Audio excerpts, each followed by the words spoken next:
Welcome, ladies and gentlemen, to the Acer AEL High School Summer Series. We're all the way through our regular split. We're in the playoffs, of course. I'm joined by my lovely friend Rack. How are you this evening? Lovely, mate. Besides my kettle breaking, but otherwise everything is fantastic. So really excited to get into these games, man. As you said, it's the finals, so everyone's hyped up. We're hyped up. The players hyped up. Everyone is. So keen to get into it. Keen to get into it. We're into the finals, we're into playoffs, we're into our semis, of course, our third place decider, and the grands all happening in action today, of course. No, it's not an April Fool's joke. We're here. We're really live for our finals. And of course, we've got some lovely sponsors to shout out, don't we, Rack? Indeed we do. And the very first sponsor that we have is the Acer Australia. So the presenting part of the high school summer series, who provides the PC technology solutions for all of the schooling needs in the classroom and at home. And yeah, very, very wonderful sponsor to have there. And the second sponsor is Predator Gaming. So if you want to spice up your gaming PC, Predator Gaming, that is the way to go there, who provide high-end gaming-focused PC solutions in both laptop and your desktop formats. And what else do we have, Tony? We've got our lovely partner, AOC, the gaming monitor partner here for AEL Summer Series. We provide the best class monitor solutions for gaming and all other needs, whether you're at home or you're in the office and you need something to look at all day long.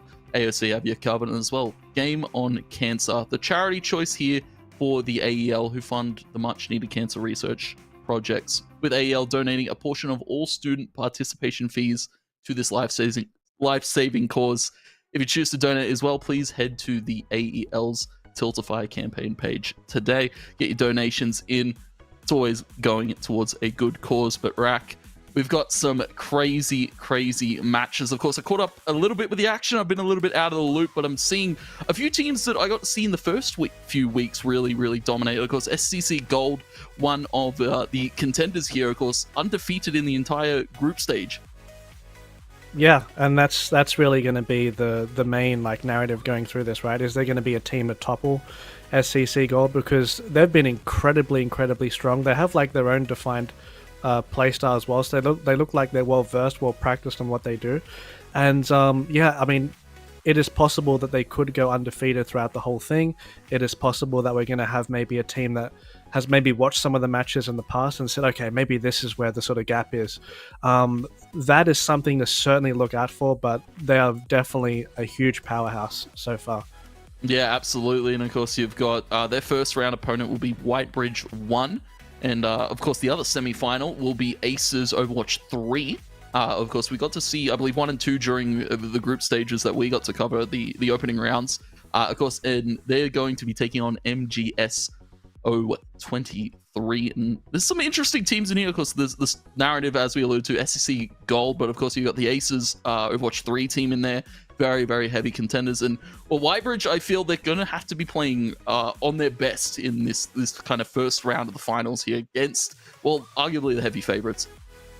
Yeah, I mean, that is true, right? I guess the unique part of these types of formats is you're going to have different difficulties over the length of the tournament. So once you come in, it's going to be obviously quite nerve-wracking, but into the finals, you have that same sort of nerves, right? Because it's a different type of nerve. But at the same time, you do have the advantage of being more warmed up. It's not like it's the newest thing to you, but it's sort of a different type of competition now that we're on to the final sort of stage, right? So it's about those teams having that sort of composure at the end there. And who knows, maybe SCC Gold might sort of take that as a bit of a struggle for themselves, knowing that this is like the final sort of bridge, the final hurdle, right? Or they could sort of take that in and say, all right, we are the favorites here. We're just going to do what we do best. And that's exactly what we're going to see, right? We're going to be getting into the matches shortly. And yeah, I mean, it's going to be a whirler of a, I was going to say night. It's only, we're not up there yet, mate, don't worry. We've only just started our afternoon. Exactly. Of course, maybe we could go late into the night if, of course, some of these games go the distance. Of course, best of threes for your semis and your third place decider, but grand final is going to be a best of 5. So, of course, we spoke about that ability to, if you have a rough map, you're able to bounce back in the best of 3 situation. But of course, in a best of 5, you have a rough first 2 maps. You can kind of shake it off, find your footing on the third, you could probably look for that reverse sweep that we've seen some of the teams do throughout some of the Overwatch leagues, of course. And it's very, very interesting to see for our first match here, SCC Gold making their way through. They look very, very dominant in the games that we got to see from them in the opening week, and of course looking very dominant throughout the groups. You feel for a team like Whitebridge, they could look to maybe get an early start, get a little bit of an upset going, and maybe try some new strategies that we haven't quite seen from them yet. Yeah, that is very true. They could, sort of come out swinging there and sort of making sure that they can get off to as fast as a start as possible. And how they are going to do that, that's the question, right? Are they going to pick some sort of new innovative pick? Are they going to, sort of adjust their strategy depending on, how to get MGS down over there? I mean, we're on control first initially, right, on Lijiang Tower. So this is a very good way to kick things off if you sort of want to get into that brawling playstyle. And I mean, MGS, this is quite a unique cover already. Yeah, we already did see a few unique picks there from MGS, but this is definitely quite an ultimate team comp. Yeah, it's very interesting, going for maybe some very, very cheesy play with Symmetra. Of course, you've got the Junkrat in. We've seen a lot of things out of the Junkrat, of course, in the summer series, and of course, the Ramacha, very, very strong tank at the moment. Interestingly enough, though, on the other side of things, Acer's Overwatch 3 going for the Zarya with the Pharah Mercy, and as well the Reaper. They're playing very AoE, and of course, that point kind of favors that. You want to get some AoE burst damage, you want to get some early picks down, but as you fly on in, looking to charge up some ultimates, and already an early pick from Xinthius on the Reaper. And he's going to be shifting out to safety. Overwatch Aces 3 starting with a quick pick onto the Brig. This is exactly what they want as well. They have a pretty good comp into MGS.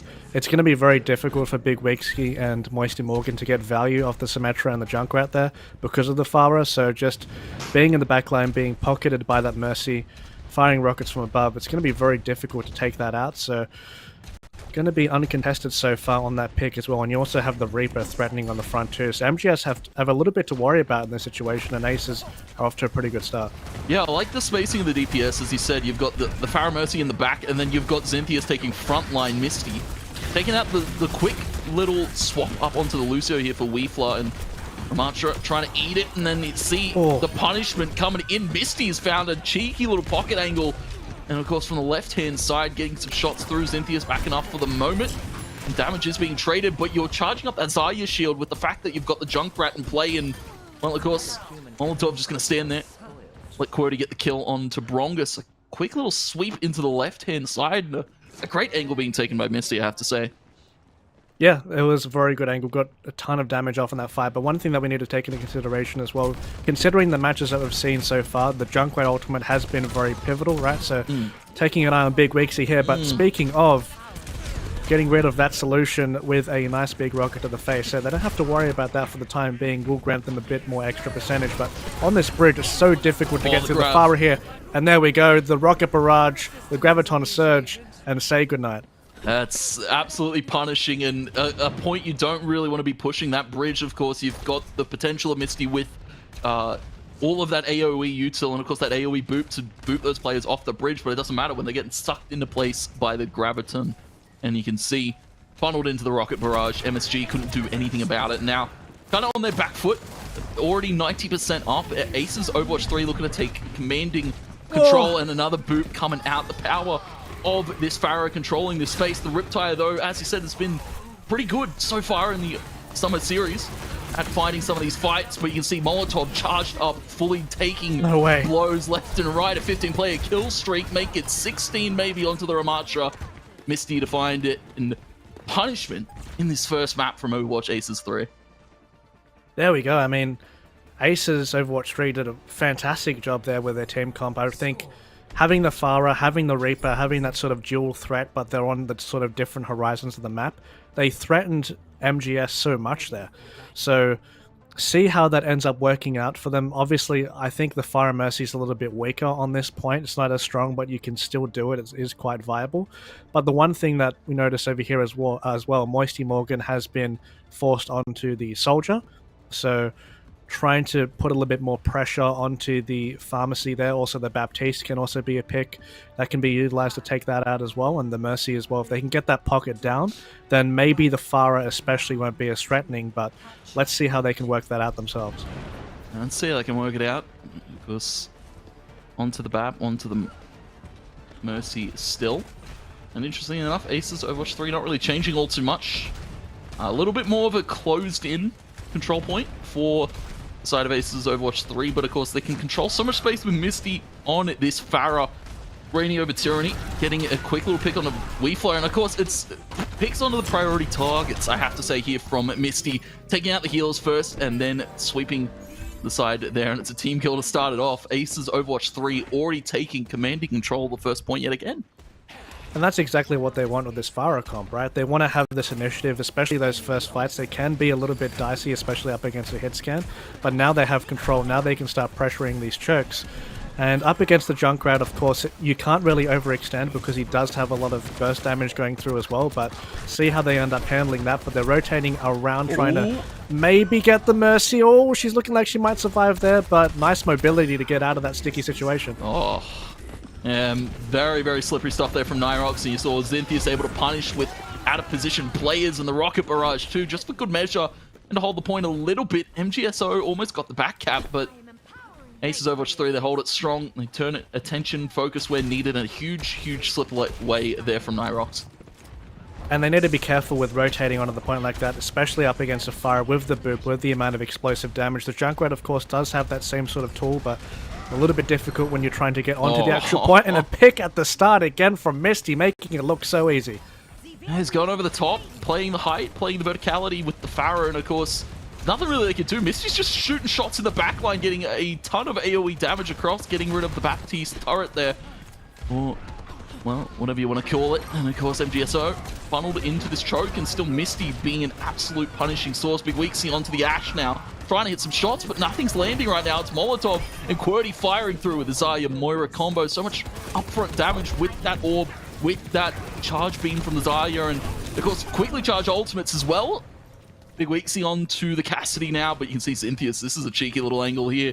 Looking for a backstab, looking for the info, trying to get just one player, trying to take out a few, but the pin comes in from Ryza, and, well, Aces Overwatch 3, they're dropping like flies now and opening the MGSO need. A bit of an overextension there, and there goes the punishment. Earthshatter still available there, and that charge was just picture perfect, wasn't it? I'm not even sure if he ended up meaning to get the Reaper in that situation, but it ends up working out in the end. But this is a decent situation, right? You have a very, well, actually both high-value tank ultimates are available, but it looks like MGSO are looking sort of more defensive. They're happy to sort of sit on the point for now, but see if Aces can sort of use their angles to their advantage over here with the Pharah skirting around the outside.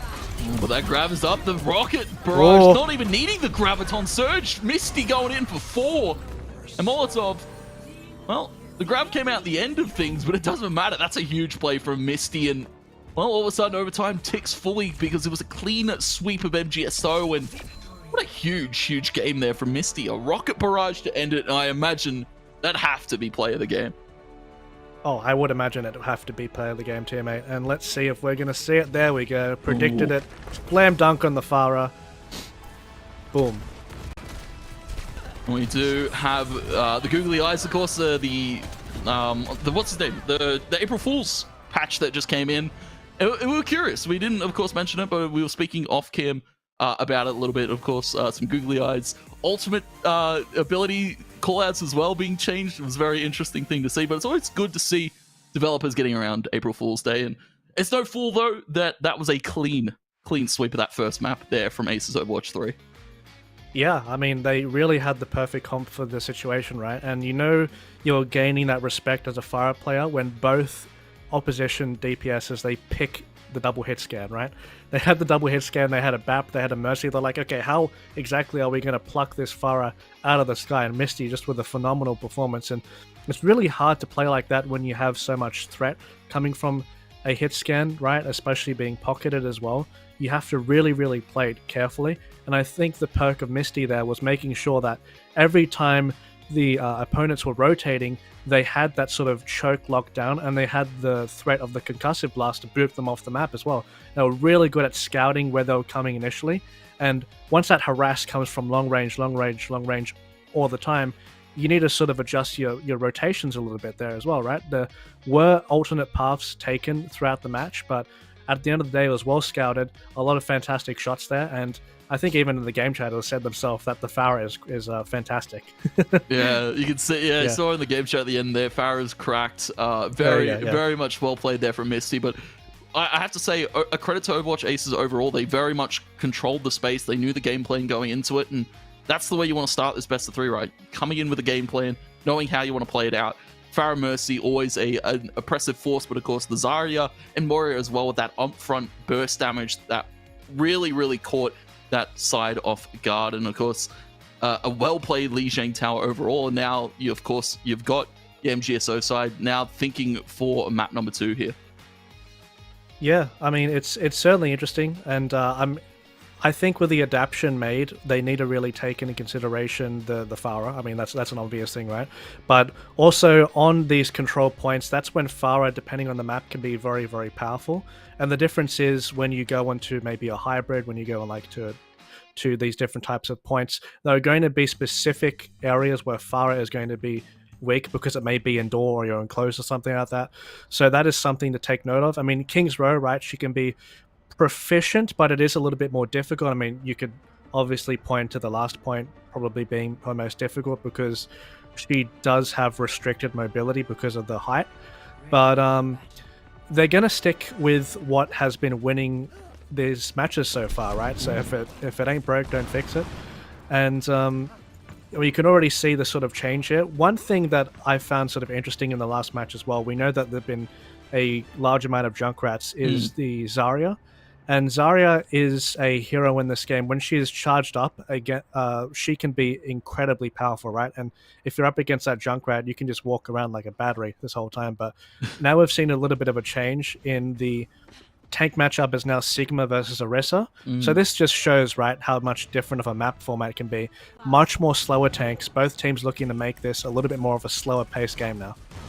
Yeah, it's a very interesting adaptation, especially with the Junkrat still being in play. Of course, as you said, you can walk around like a charged up battery as Zarya, but Sigma a little bit more versatile in how you want to cover the space, especially with the fact that now MGSO bringing the Torp to play with the Orisa too. They're going for a more stand-in charge and stand-in deliver kind of composition, and you can see Misty still floating about, has spotted out the turret, has spotted out the Torp, is going to take the turret out, and of course Mostly Morgan able to slip away for the moment. Xinthius as well swapping to the Cassidy, a little bit more of a further range style of play. Of course Reaper is very good into the Orisa matchup, but I feel Xinthius just kind of wanting to play a little bit ranged like Misty was and trying to punish early on, and Aces Overwatch 3 getting some early picks at that choke. And yeah, I mean, Cassidy is quite strong at the moment, I would say, and it is a pretty decent pick now that Moisty Morgan is now onto the Pharah themselves. So we're going to be having a mirror matchup in the sky. Let's see if Moisty Morgan can bring it to Misty in this situation. Taste a little bit of their own medicine here, but Misty once again getting the pick at the start. And with that Sigma as well, very durable frontline being pocketed by those healers there too as well. But now they're progressing a little bit further onto the point, but they haven't got that pick yet. And look at that mid-air shot. Yeah, misses a demon on this Pharah, it would seem. Cracked, as you can see Xinthius even shooting targets out of air. Everybody forced back to spawn. And again, you said the Sigma shields and of course these very floaty heals with the Moira Mercy able to just stay alive, sustain all the damage, and great shots coming out of Misty. I have to say, finding Weefler early again has been some of the downfalls of these fights for MGSO, just getting picked off early by Misty on this Pharah. And now we can see it swapped to the Widowmaker here for Big Weeksy.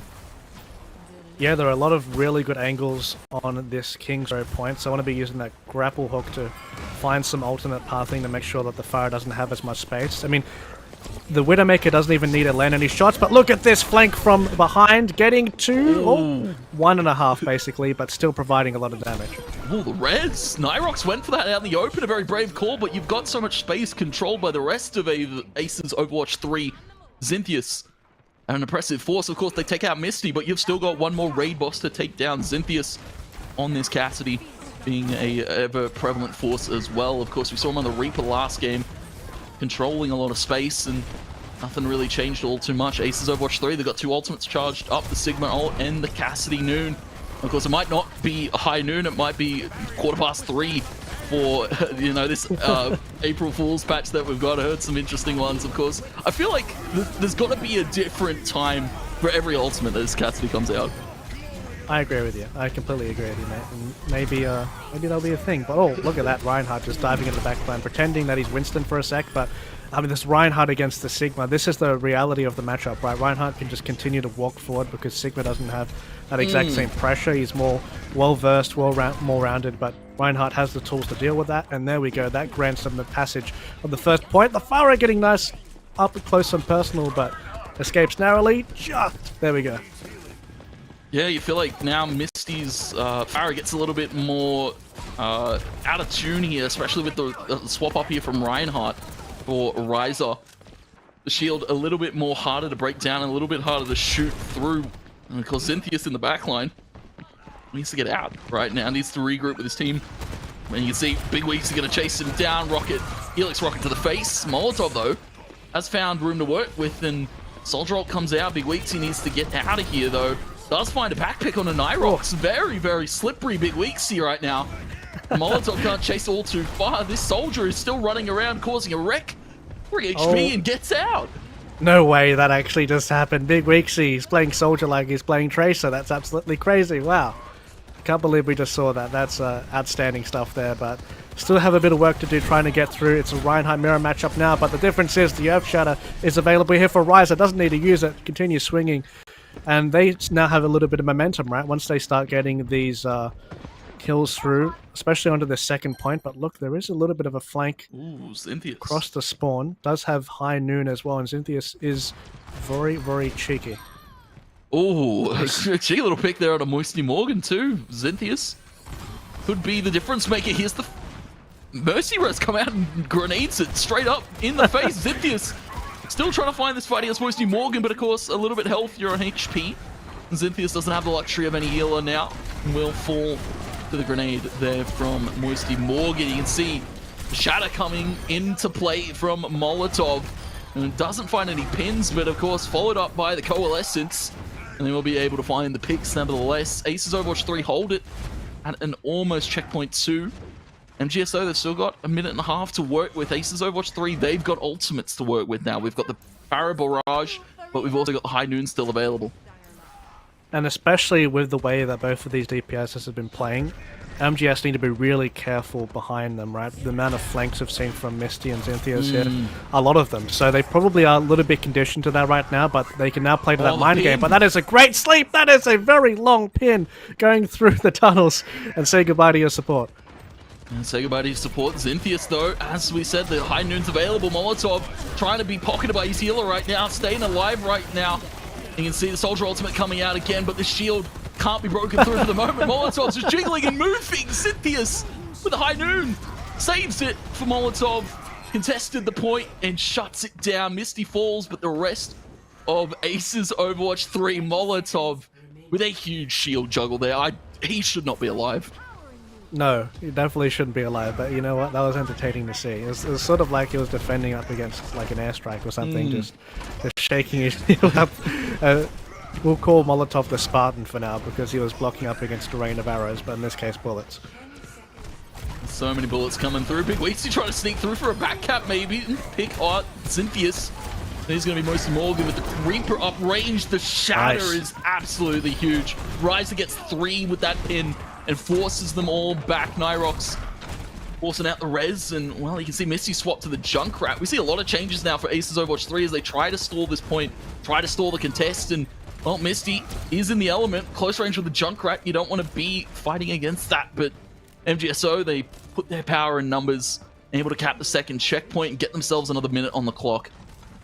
And they feel a little bit more comfortable with this sort of slower playstyle, right? With this Reinhardt, that Earthshadow giving them the space that they need to walk forward there. But of course, Molotov now has a Earthshadow to respond with, and especially around this corner can be quite deadly, and just waiting to gather the troops for now. But don't forget about the flankers up here and getting that harass through Big Weeksy and the Junkrat. That's going to make the Reinhardt's job a little bit more difficult running forward.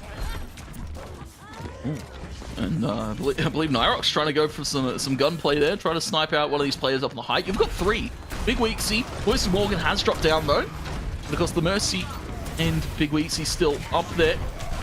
You need to be a little bit careful though. The Junkrat drops, the Death Blossom falls, and Nyrox Molotov are all going to follow suit.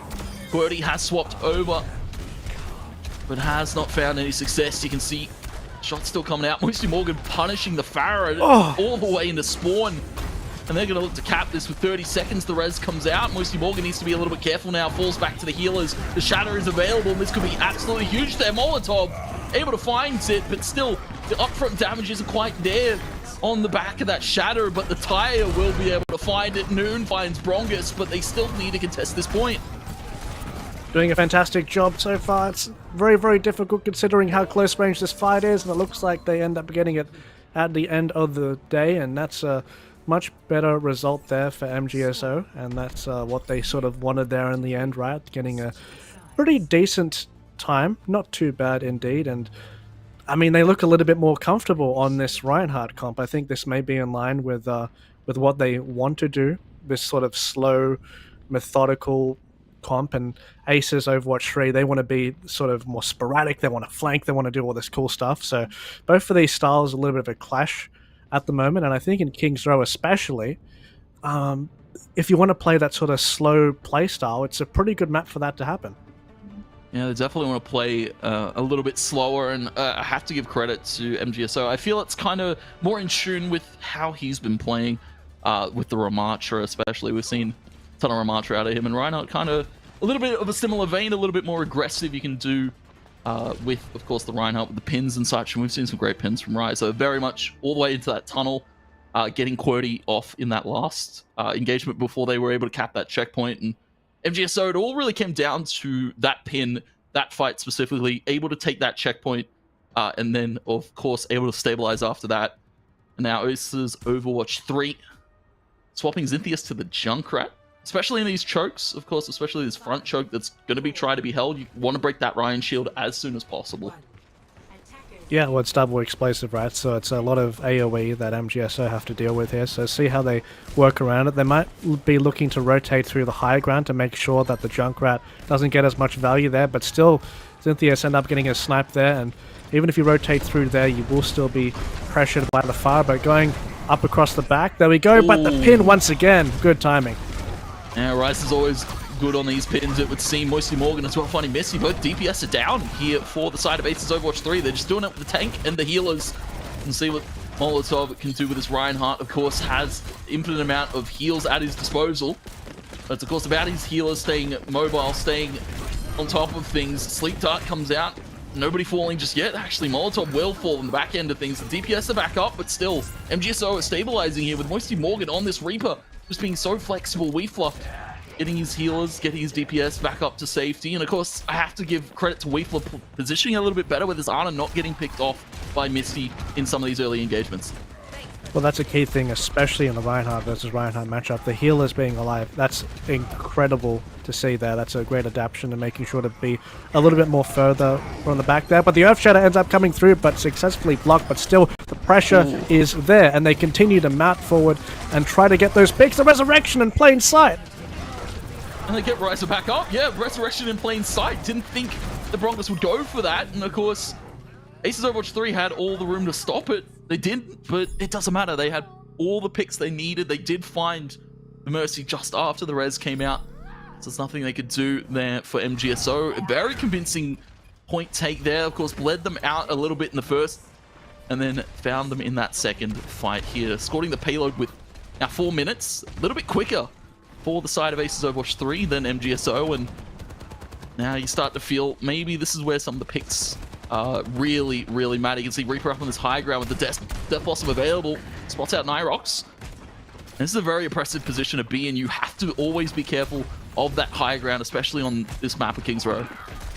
Yeah, that's true. I have scouted him through there, though, so they do know that the Reaper is looking for the flank.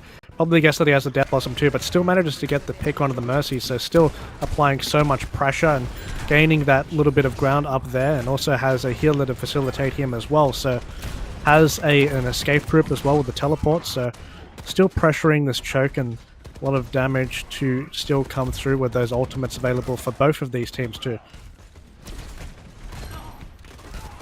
And we can see Moisty Morgan finding Misty again. Here you can see dropping on down with the Death Blossom, going to find an Irox. And the rest of them pushed off. Ryza being an oppressive force with this Reinhardt, and just, as we said, feels a little bit more in tune with how he wants to play on King's Row. Of course, the Valkyrie was popped by Brongus. And a huge hold here in the choke. Hard to push if you don't have a Death Blossom of your own at your disposal here for Aces Overwatch 3.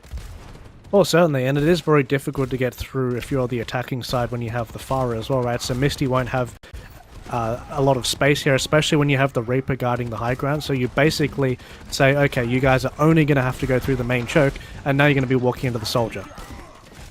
Yeah, walking into the Soldier, there's kind of 4 points of attack that MGSO can hold from Moisty Morgan. Still being an oppressive threat with this Reaper. This is what we saw out of Xinthius in the last game. This Reaper getting up in the fray, getting up in front, and even teleporting on top of two members here. Xinthius going to be taken out by Moisty Morgan, who is rolling through with this Reaper right now. Fully almost charged up to that ultimate, about 50% off to the Death Blossom again. Teleports back to the height, and, well, Aces Overwatch 3 forced all the way into their spawn. Just used Death Blossom the fight before as well, so it's accumulated that a lot, and MGSO haven't needed to use a lot of resources in these fights as well, right? So it's not like they're getting behind in ults every single fight, because they're doing all of these Ws without investing much into them. So props to them, and they're still going to have a lot to work with for the next fight, but still Aces, they have every single ultimate left in the bank right now, so how are they going to spend it? Are they going to blow it all at once, or are they going to delegate? Oh, and look at that! That makes it a hell of a lot easier. That definitely does. Huge pin prediction here from Molotov, and well, they take height and they take reverse here on the side of MGSO. They not expecting the flank. And it comes out, Reinhardt taking out Ryza, and of course the Soldier ultimate being invested by Big Weeksy, just trying to snipe out one, get rid of one DPS at least, make it a little bit hard to stabilize, but still the rest of the power and numbers here for Aces Overwatch 3. Great pin. They've got 5 ultimates up for this next push. That's true, that's true. So see what they're going to elect to use first. I mean, Misty has been very creative with these flanks. Of course, you have the Junkrat ultimate, which is so good at kicking these fights off. I think the Reinhardt Earthshatter, considering the matchup, might be a little bit more difficult unless you get some harass off with those rockets there. But the Reaper, once again, doing such a good job at negating the high ground, but the Nano Beast has been used. See if they can get some pressure. Ooh. There we go. Death Blossom coming through. Molotov can't really keep that shield up all too much, but Misty's taken to the height there. Doesn't matter about Death Blossoms when you're playing the aerial game right now, but Moisty Morgan still alive. Xinthius front and center. This is where Junkrat favors, but not against the Reaper, especially not against these two players right now. But of course, will fall to Molotov, who got resurrected by Nyrox. Burning a few ultimates there. Aces Overwatch 3 still able to keep their push alive almost to this contest. Is going to be Brongus falling. Ryza trying to get in the fray. Another pin coming through. Ryza has been on point with these Reinhardt pins, but might have to back off a little bit. Might have to concede the checkpoint. And another 2 minutes on the clock here for Aces Overwatch 3. But Ryza still wants to make a stand. The anti comes out. Molotov is taken to half. The Fire Strike comes through. Pin is available. The Shatter is as well here for Ryza if he wants to use them. But the shield's broken. And the upfront damage coming out from the Junkrats too oppressive. Aces Overwatch 3 still being contested though. It is the Reinhardt mind game. Both of these Reinhardts waiting for the opposite shield to shatter. Both of them waiting for the other one to flinch. But there we go. The picks are coming out there from Aces Overwatch 3. Make things a little bit easier for them now, pushing through. And there we go. No ultimates really needed to be used in that situation either, which was the key factor. So once again, I mean, both of these teams actually are doing a fantastic job when they get these picks at the start of the fight. They don't even need to necessarily use anything. As you sort of mentioned before, the Reinhardt charge has been like a really key ability to kicking things off, sort of a low resource ability that you can use, right? Not an ultimate. You don't have to exactly use your F-Shadow or whatever like that, so doing a good job so far of that. Yeah, and I'm also liking that Misty swapped up to the Genji, a little bit more of a floatier pick towards this side of MGSO, and can kind of split the backline that Pharah can't really do in some of these chokes, as you saw struggled a little bit in that first choke push. Molotov, though, antied up, take it out, but we'll find the Fire Strike to Brongus, and there comes the Riptire, opening it up. MGSO starting to fall and dwindle in numbers. Brongus, Weefler, and Ryza, Moisty Morgan all to follow suit. And of course, Genji being in the fray now here for Aces Overwatch 3, able to deflect some very much needed, of course, sleep darts that might come out from Weefler, and that's a very oppressive threat with those sleeps. Now the Dragon Blade coming through, being pocketed still by Nyrox, who is keeping them healthy. The Shatter comes through. The Mind Games won by Ryza this time around, trying to hold it down, but the swings are quite hitting because all of this Aces Overwatch 3 side, they're playing very floaty. Nyrox will res up Zintheus, but will pay for life. That Anti does good damage and keeps Aces Overwatch 3 at bay for the moment. Heals up to safety, but still Misty, QWERTY in this Moira, and Genji, being a very floaty combination, will be able to fall in overtime one. MGSO hold down that final checkpoint. Wow, that those fights sort of gave me a blast of the past, mate. They lasted quite a while. They lasted quite a while. That was just a massive brawl from both of those teams, and MGSO were loving it.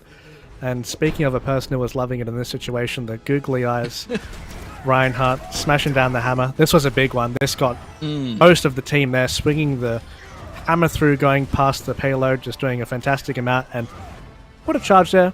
Just the icing on the cake. Wonderful job there from Molotov. But hey, that was a really old school Overwatch match. I felt like I was playing, or I was watching, sorry, not playing. I was watching like on release Overwatch gameplay, where you're sort of watching fights that are extended and all of these people aren't being eliminated, and you're just waiting for that one mistake, and there we go. That's when the you know, you put the pedal to the metal and they're like, okay guys, this is when we have to go in. And of course we didn't have the on-release Mercy res that was a little bit busted. Of course the team-wide res to really reset a fight. So of course very long drawn out, and I have to give credit to both sides there, and both Reinhardts especially. Molotov swapping it up as well from the Xayah last game. Kind of a very different play style, because Xayah, you can play very aggressive. Reinhardt, you kind of coordinate that a little bit more with the aggression with the rest of your teammates, and as well, so many great pins from Ryza in that one. And a props to the side of MGSO. They take it to map number 3 now. Yeah, exactly. We're one apiece. And I think it sort of comes to the identity of some of these different map formats, right? Seeing the Control, a bit more of a brawly, fast-paced type of style, especially on that Lijiang bit there with the Pharah being so strong. And then looking at King's Row, which some teams like to elect to have this sort of slower Reinhardt type style, which favored MGSO. So we're seeing both of these teams of like distinct different play styles utilize the map that they're playing on. So interested to see what map we have as our decider here, because I mean, both teams, they sort of do have that distinct style, but they have been sort of dipping their toes in some other different variations of their own comps as well. So they are showing a bit of flexibility, especially, I mean, you can use the simple example of like the Reinhardt mirror. That's not an easy thing to do, right? Especially if someone is so like familiar with that hero as well, adapting with the hit scans too. And especially on that map where we saw so many good flanks come out from Aces Overwatch 3, on King's Row, especially on that second point, or on the third point, right, it's a little bit more difficult to flank. You sort of need to find those high ground spots, do a little bit of harassment, but when it's a little bit more straightforward, when it's a little bit more brawly, tight, compact, slower fights, MGSO, they look like they're in their comfort zone. And I also want to highlight the quick swap ups of Zintheus, of course, over from the Reaper to the Junkrat, and then Moisty Morgan's like, you know what, all right, I'm not going to play Soldier anymore, I'm not going to play Cassidy, I'm going to swap it up to the to the Reaper, and really counter at that Junkrat. And it was very oppressive and very rough to see for Zintheus, who, you know, kind of just wanted to swap his playstyle to a more aggressive and more AoE dependent kind of hold there for the side of Aces Overwatch 3, and a very much credit to Moisty Morgan punishing it every time with that Reaper. Yeah, and that's a good sort of sense of their adaptability, right? They're sort of not these one-trick wonders, and they're making sure that they can, you know, flex their different picks out here. And apparently the next map that we're going to be playing on is Dorado.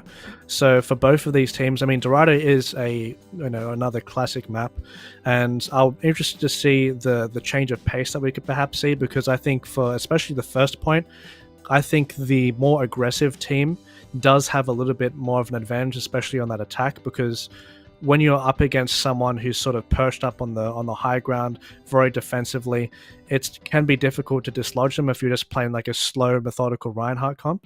So see how that sort of adaptation ends up working out there. Of course, we've seen a lot of tanks so far in this series, right? We've seen the Reinhardt, we've seen the Zarya, we've seen the Sigma.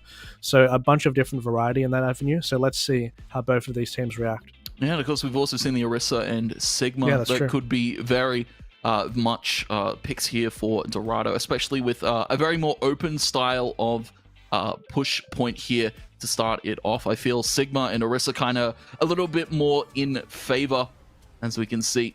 MGSO going to be thinking about their picks as well. Aces Overwatch 3, convincing first map from them. Li Jing looked very much in their control, and then we took it to King's Row, and it got a little bit rough. They started to step off the gas a little bit. They felt like they already kind of had it won, and then MGSO, they started to adapt, as you said, swapped up a few picks, and Weefler getting a little bit more slippery on the Ana, staying alive.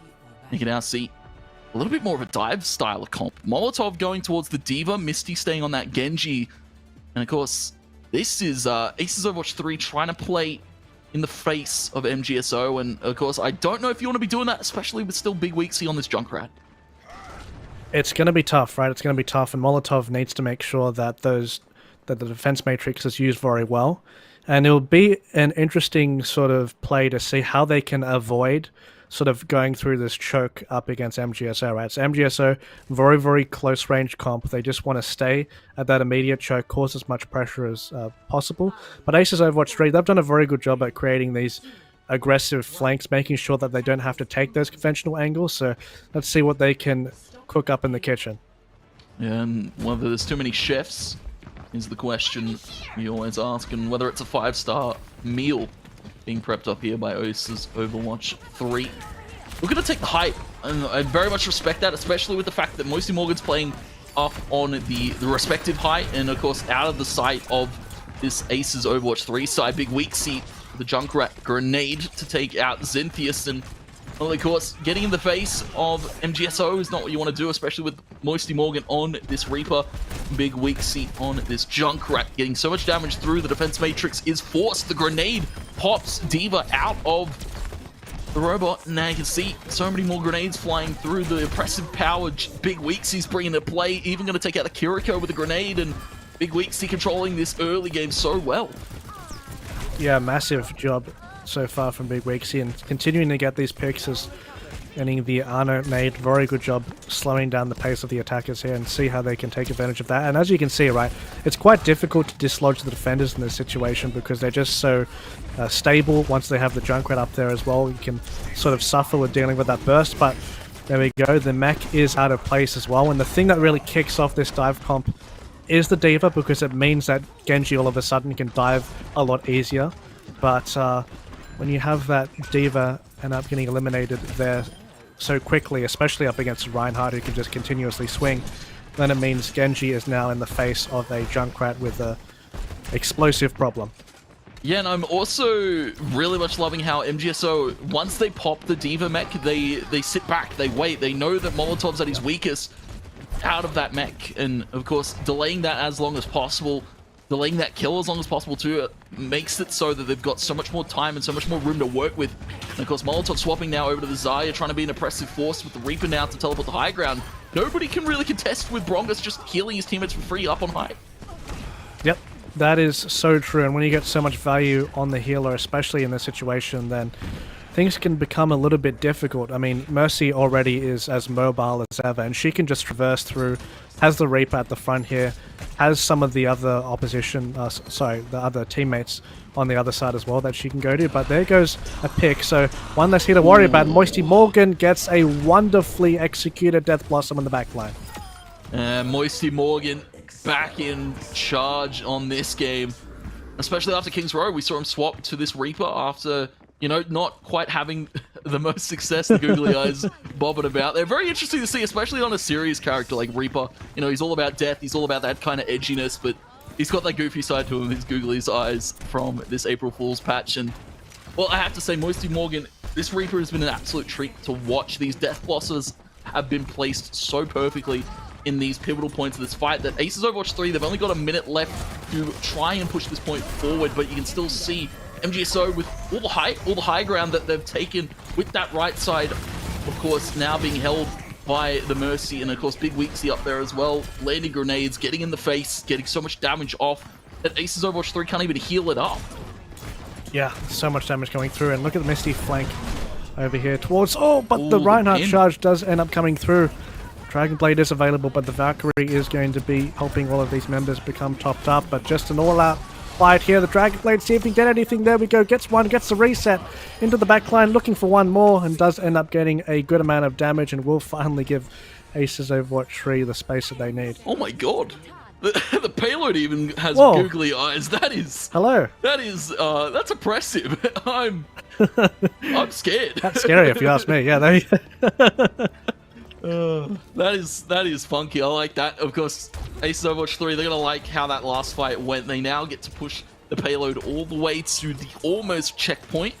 Of course, can't quite get it just there because MGSO have got themselves back up, and this is now a huge fight for Aces Overwatch 3 to now win, where you can see the Graviton Surge, Weefler taking out Molotov, Antsy comes across, so you can see that Zintheus extremely low, down to 5 HP, but still able to hold, but it doesn't matter, he's off the part, he's off the payload. Aces Overwatch 3, they drop that one, MGSO with a huge Antsy and a huge grab there. Aces Overwatch 3, they tried to hold it down, but of course couldn't stabilize after the Antsy came out. Yeah, oh, that was so close, and yeah, of course that anti was so good, and the performance from Weefler here on the Ana, especially not sort of having that same sort of pressure being applied and positioning a lot better, has been so strong this game on the Ana, and that payload, I just can never get used to it. I'm telling you, that's gonna haunt my nightmares tonight. I'm very much scared of that one. And of course, shout to our production there, Strategiza, getting us all the good angles here. As we take it now to MGSO's attack side, looking to get ready. Not really changing all too much here. Aces Overwatch 3 opting for the Mei for Zintheus, and of course Naira swapping over to the Ana. Very much kind of looking for a little bit of stall here, especially with how far MGSO were able to hold them off. Aces Overwatch 3, they need a miracle. 69 meters is all that MGSO need to push to close this series out. And yeah, this is sort of looking like one of those situations where they're just knuckling down and saying, all right, we need to make sure that we play as defensive as possible and make sure that we cover these chokes, right? I mean, it's the signature Mei Junkrat combo, and the first week that we covered, we actually saw a lot of Mei Junkrats, so sort of going back to that original style and making sure to cover those chokes, especially with a Reinhardt able to get the free charge and a Junkrat able to supply a lot of pressure once the wall's placed down. But still, it's a comp that has a lot of long cooldowns. You need to time them perfectly. And look at this aggressive Mei play already. There we go. Zintheus already charging the backline on a Mei. Charging it on the Mei, getting in the face. Brongus trying for that cheeky little resurrection. Moisty Morgan going to shift to safety. And, well, it's a little bit interesting. Aces Overwatch 3 holding it down for the moment, especially with Misty on this Junkrat being an oppressive force. But Zintheus, very brave play to go forward with the Mei, of course. Very much could be punished if you're forced to iceberg early and keep yourself up and keep yourself alive, but then you kind of run the risk of getting out of position. MGSO, they force back for the moment, but looking to contest it still. Riser up in the face here, eating all the upfront damage. Great little sleep comes out to Molotov, who's halved up, and there's the pin attempted there, but of course, a slippery Moisty Morgan able to get out of that one with a quick little left shift here. Big Weeksy on the back line, looking to get in the face of the Mei, who could look to be freezing him up in just a second, making him an icicle. Moisty Morgan and the rest of them, DPS running this front line and all the way into the back now. They've found Qwerty, and they will be able to fight with one good grenade, and that might be it, unless Aces Overwatch 3 can get back to this point. Big Weeksy hits an Antsy down to 1 HP, but it might just be done like that. Riser is holding this cart, and it will go to full. Aces Overwatch 3, they tried, but MGSO, they found the picks, they got them better, and Big Weeksy on that Junkrat. Moisty Morgan on this Reaper, and you have to give it to him. Another play of the game. Moisty Morgan has been absolutely huge. Yeah, Moisty Morgan finding these angles. Wonderful Death Blossom at the start of this to kick this map off. and getting the ultimate charges so quickly on the character as well, providing so much damage. That's a successful 4K and a successful series win for MGSO. I mean, it was crazy actually, because it was sort of like a comeback. They ended up losing the first map, then they found that momentum coming through the second. Once we started to get on that sort of slower style of having, the King's Row, getting into these Reinhardt compositions, they seem to be a lot more comfortable. And they both of those teams had a stark contrast in how they played. So it was fun to see. Congrats to both teams, and we went the distance. So really fun.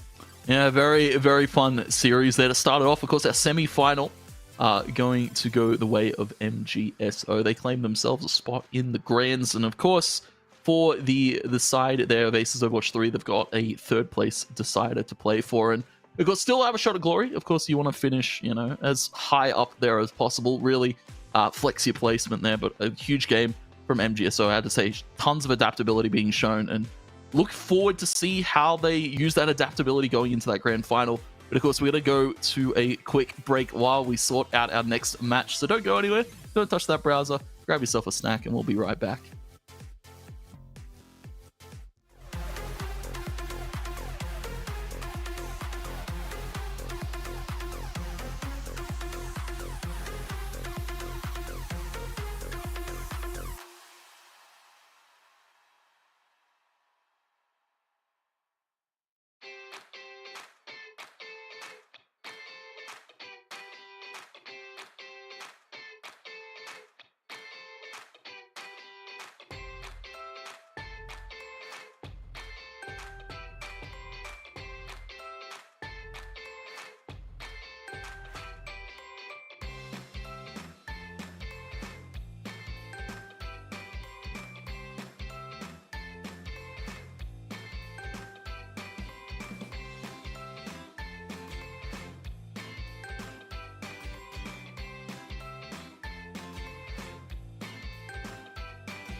Welcome back, ladies and gentlemen. A quick break as we return for our Acer AEL High School Summer Series, of course, powered by Acer Predator. And, well, Rack, we saw an interesting semi-final. It went the full distance, the full 3. We saw some adaptability, and we saw MGSO come out on top. Of course, that means Acer's Overwatch 3 now down to that bronze match. Of course, the third place decider against, I believe it is Whitebridge #1 that just fell to SCC Gold. It was a convincing 2-0 from SCC Gold in that one. Yeah, it's interesting to see. I think see how they can bounce back in this situation as well. I think one thing that we've learned throughout the duration of this tournament is some teams have like a worse matchup against a specific team or like a particular style, right? And I think, I mean, as even what we saw in the last series, sometimes it's dependent on the map that they play on to sort of suit the sort of style of their own comps that they play. I mean, and one thing that already to sort of get off straight off the bat here is that we saw how strong the Aces once they were on the control map, right? With the Pharah comps, with Misty with a lot of those flanks in the Pharah and forcing the opposition to pick double hits again. I wonder if we're going to see a sort of similar thing here because they were so good starting off, right? It's just once they started to get in the middle of the series that the things were getting a little bit more difficult for them. So theoretically, map 1 is where they're going to be the strongest considering what they've been playing so far. And yeah, control definitely. We saw Aces Overwatch 1 very much a heavy contender, and of course we then go to your hybrid style of maps for map number 3, 2, and 3, of course, and that's where we started to see the Pharah a little bit fall off, and Misty started to kind of second guess himself a little bit on what he wanted to play. We saw a little bit of Genji, we saw some other picks from him, but of course very much adaptability was what was the downfall there of the side of Aces Overwatch 3. But of course, new game, new series, you kind of have to refresh your mindset going into this one for your third place decider. And you want to finish out the evening very much on top. And we didn't get to quite see Whitebridge in their series, so it's still a little bit of a mystery as to what we see from them. But of course, always want to keep my eyes on Xinthius here for Aces Overwatch 3, especially showing that flexibility that he can pop off from the Reaper to the Junkrat and still have a little bit of an impact that you want from that DPS role. Yeah, that is very true. Xinthius has been very strong on that DPS, and along with Misty being the sort of more risky of the two, so they sort of balance each other out in that avenue, and Xinthius actually getting some pretty good flanks off, especially on that Reaper as well. So let's see how Whitebridge up against Aces Overwatch 3. But yeah, start to get the ball rolling, and that is Symmetra, I say. That might just be Lunaraptor, of course, bringing out the Ana. Ana Lucio is a little bit of an interesting heal comp that we don't quite see from most of these teams. Of course, you've got the ability with the sleeps, but you've also got that AoE heal with the grenades from Ana, with the Lucio heal buff as well coming through. But Dart Dyer, yeah, this Symmetra is an interesting pick bringing into, but of course, you're going to be fighting for close range here, and especially you're going to be fighting for this high ground with Winston on for Henry.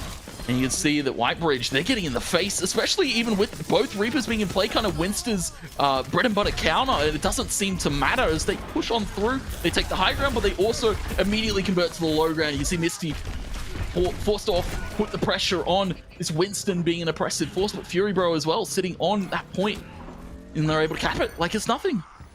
Yeah, I mean, Whitebridge showing no fear there, right? I mean, even you said the Winston basically charging straight into the Reaper's face, no fear whatsoever, and causing that pressure. I mean, that's exactly what you want to see with these Winston comps. You don't have the most healing in the world, right? Because you do have that Lucio, but you still have the Ana. But they're doing a good job at continuously applying the pressure, and the Reaper getting a little bit of bonus ult charge there, and the Symmetra turret cleaning it up there as well. So getting a quite decent amount of ult charge chunk, plus the time is ticking quite a bit more too, so the staggers for Aces Overwatch, not the best there.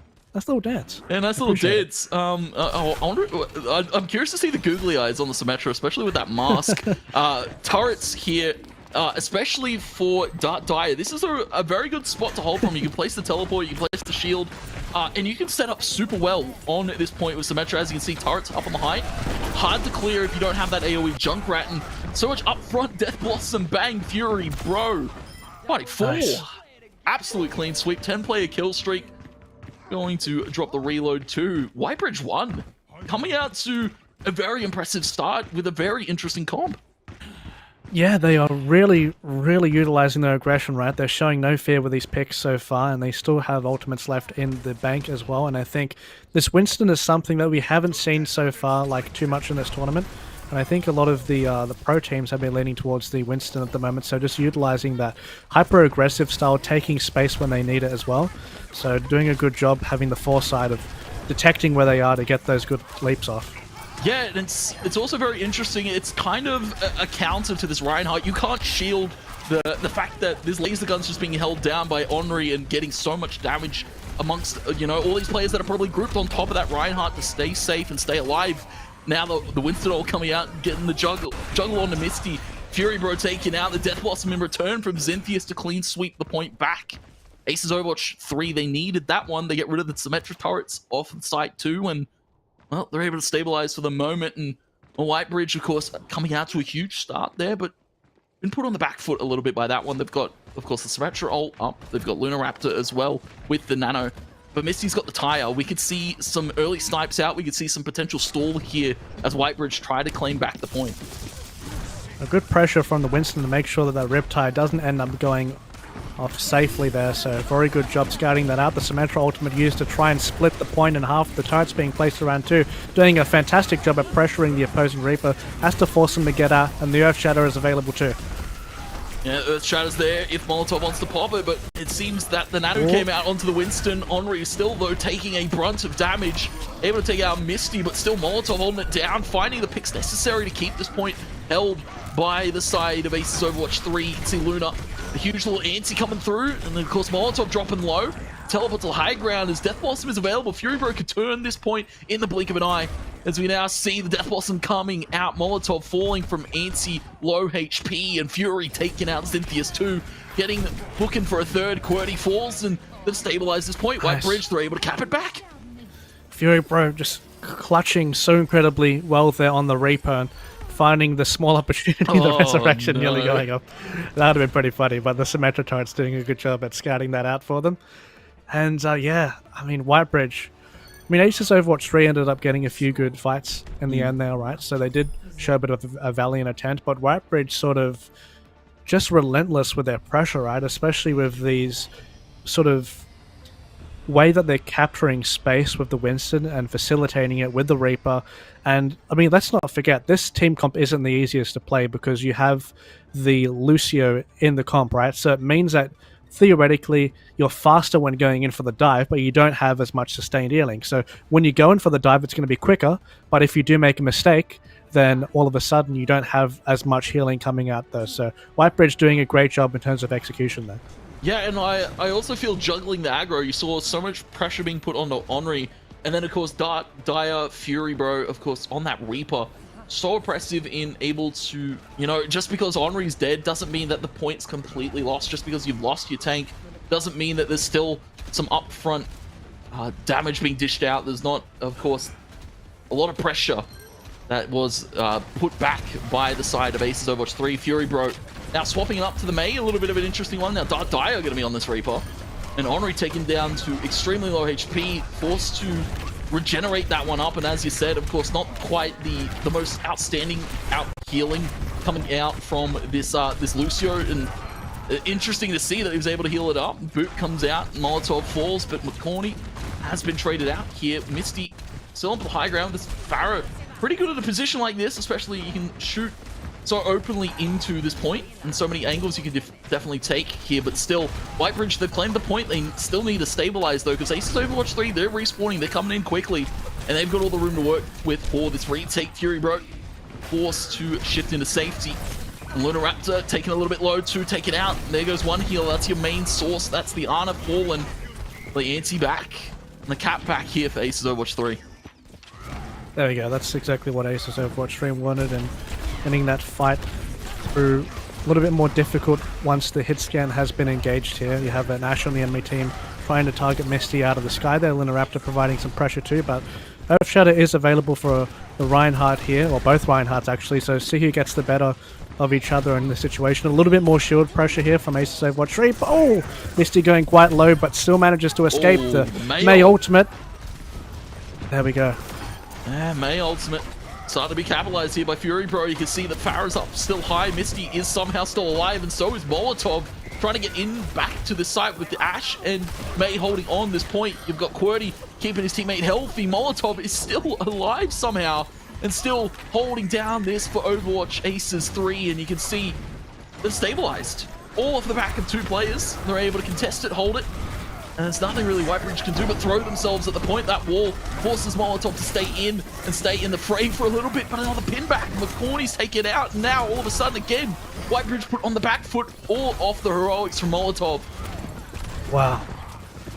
How did Molotov survive that? Just a wonderful display of confidence in that situation.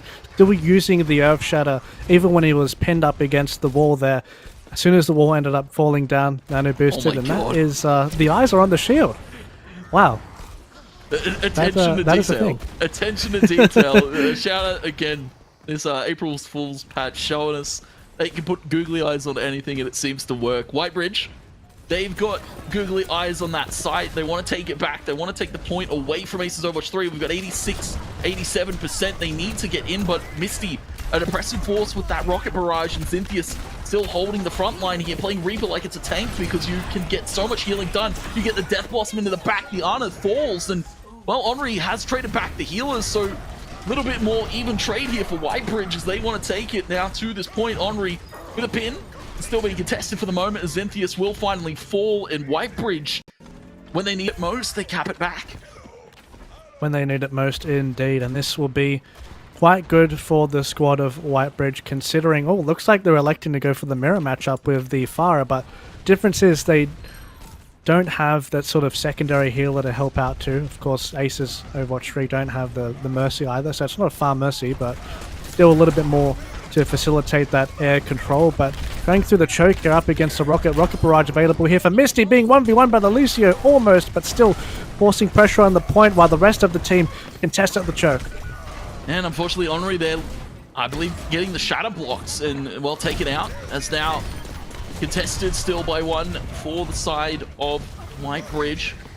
It's the Farah up in air. Fury Bro staying alive, staying slippery, duck dive, dodge and weave. He is going to be able to find Nyrox. He's able to sneak behind the back of the point for just a second, but Aces Overwatch 3, they cap it. And now there's not much time to work with the barrage coming through. The upfront damage is too much to deal with for Whitebridge. And Aces Overwatch 3, they claim it back, they take second point. There we go. Once they go back to their sort of initial fallback playstyle on Control, when we first saw them at Lijiang, having this Farah, it was a little bit more difficult, right? Because they didn't have the Mercy in conjunction. A little bit of a different tank situation as well, but they're still doing well with what they originally won with, right? So it's interesting to see Whitebridge engage in this despite sort of seeing the matchup and saying, we actually want the mirror. So this just shows how much confidence Whitebridge have. I mean, we've seen the confidence in their gameplay this whole time, right? With how they relentlessly play aggressive, but willingly wanting to elect to go into the mirror matchup against Misty's Farah. That is really confident. That's absolutely huge here. Confidence is what you want, I feel, for Aces Overwatch 3. Of course, Misty was starting to second-guess himself in that last series, of course, swapping to the Genji, swapping to a few other things that didn't quite pay off. And Aces Overwatch 3, they dropped to the lower bracket, and they start to show that if it ain't broke, don't fix it. Roadhog here for Henri, already getting pinned up there. You don't want to see that to start it off if you're Whitebridge 1. And a clean sweep of 4 players, trying to find the Farah up in air. Fire Strike not going to snipe it. A very hard ability to hit, but of course, QWERTY going to do it with the Coalescence right click. And Aces Overwatch 3, quick cap on number 1, and immediately off the Roadhog for Henri. Yeah, I mean, Roadhog definitely can be a pick on this map. It can cause a lot of shield pressure too. It's one of those picks where he has a lot of momentum based on him, and if he does sort of miss that first initial fight, you lose a lot of tempo, right? So once again, onto the Reinhardt mirror matchup, but that charge ends up coming through, but being facilitated by the Ana to make it a little bit more easier, but Molotov getting a great Fire Strike. And Fire Strike finding 2, and Henri. He's going to actually take Misty out in air. Very much a disadvantaged fight to take for a Reinhardt, but Henri still able to put his best foot forward. This is Overwatch 3 still, though. Clean sweep in that fight again. You can see Xinthius getting a little bit cheeky, going to be sitting in that corner. Early orb tossed out by Qwerty, trying to get that coalescence charged up. You can see it 57, around 58%. And, well, the shatter is up for Molotov. If they want to hold pin versus pin, and they both fall down. That's what happens when you pin against the pin, and Molotov is still charging forward. Huge fire strike, getting so much damage. The rocket barrage fully eats the shield up, but it doesn't matter. Fury Bro's got nobody else to really follow suit off of that double from Molotov to start it off. 70% goes Acer's Overwatch 3, stabilizing in this choke, and there's nothing that really Whitebridge can do for the moment. They've swapped it up. They now bring out a different pick to the tables, but still, they need to find these opening picks. The coalescence is available for Qwerty. It's still going to be hard to push. It's going to be quite hard to push, but the rocket barrage does end up coming in from Misty, and this aggression as well. Molotov doing a fantastic job of holding this choke. Still has the Earth Shatter as well. Looks like they're going to be taking this through. Nano Boost has been procced to. Just a little bit of BM, but hey, a backdoor. A backdoor from Fury Bro. Potential, but sleep into grenade, into shot, into Nyrox, taking him out. The DPS falls. Fury Bro dead. Aces Overwatch 3 going to be taking first map here. Again, control seems to be their strong point. Definitely. I think Aces Overwatch 3 are really, really comfortable on this control point, but Fury Bro, I believe this would have been on the first point of the Reaper. There we go. Ended up getting a very good Death Blossom here. Die, die, die, he says, and he was successful when he said that quote. Eliminating the last one as well. Great job for Fury Bro, making things a lot easier for them after that point. But yeah, that was a very, very close control game, right? I think both of those teams had their ups and downs throughout that series. I think especially when both of these teams elect to have that sort of Pharah game style, that first fight is so incredibly important depending on the map, because especially on the last point of Nepal, right, that we ended up seeing, it is very, very, very difficult to get onto the point if you're Pharah when you're coming off after a loss of the first initial fight. So where are you going to exactly flank? Because you're going to be up against, you know, the roof half the time, right? And it means someone can hit you a lot easier. So they did elect to switch up to the Soldier and the Reaper there to try and adapt there, but maybe a little bit unfortunate that they were up against a lot of ultimates at the time. That swap was there too. So yeah, I mean, both teams showing a lot of ferocity and aggression so far in the series. Bit more faster pace, but the Reinhardt matchups are something to really be looking forward to, I guess, as well. And Molotov has been doing a great job in that. A lot of great fire strikes being hit. Yeah, a lot of great fire strikes coming out from Molotov, I have to say, and a very hard ability to kind of fight against, especially once you hit. That damage that comes out from the fire strike is so oppressive in trying to take space back after being hit by it. And of course, I give credit to Whitebridge, a very interesting comp coming out for that first map of Nepal, and or maybe we see a little bit of that coming into the future. Who knows? Maybe we see some turrets on the payload from Dart Dyer in the future.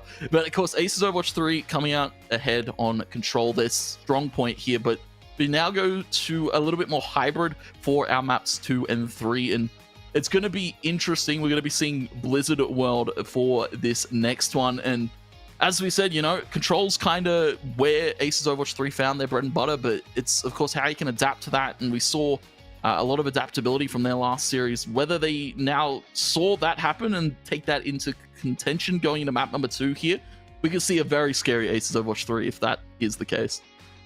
Yeah, that is true. I think the scary thing about that team as well is they can be very momentum-based. Once they get that tempo, they start to, you know, really flow through and play really well. And they do have quite a unique roster in that their team isn't exactly all built for one theme. They have like this close quarter combat with the Reinhardt and the Reaper. Then they have this sort of, you know, further back battle with the Pharah and like the Mercy. So they cover these sort of different areas within their comps. And just a little bit of a pun for you guys, it would make sense for Molotov to do good fire strikes.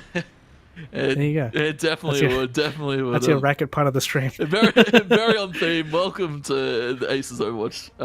Sorry, Aces Overwatch 3, bringing us some good banter. Xinthius as well. Very much curious to know what that name, the origin behind that is. We'll have to definitely see if we can ask him the story behind that one, because cool name, Misty as well. I like it. Very very on theme. A lot of easy names to say. Nothing too crazy here. So a shout out to the players for giving us some easy aliases for this one. But yeah, Blizzard World going to be an interesting one because, of course, we saw a lot of different style of comps being brought to this map, especially from week 1 now to our finals week. There's a lot that you can bring to the table. Interestingly enough, nobody going for that Mei here to hold these chokes early on. We see just going to be, you know, your bread and butter Pharah with all the height, and of course no walls going to be bumped against, no roofs going to be held this Pharah down. So Fury Bro might have the good read here. Strategiza as well for Dart Dire, no Symmetra.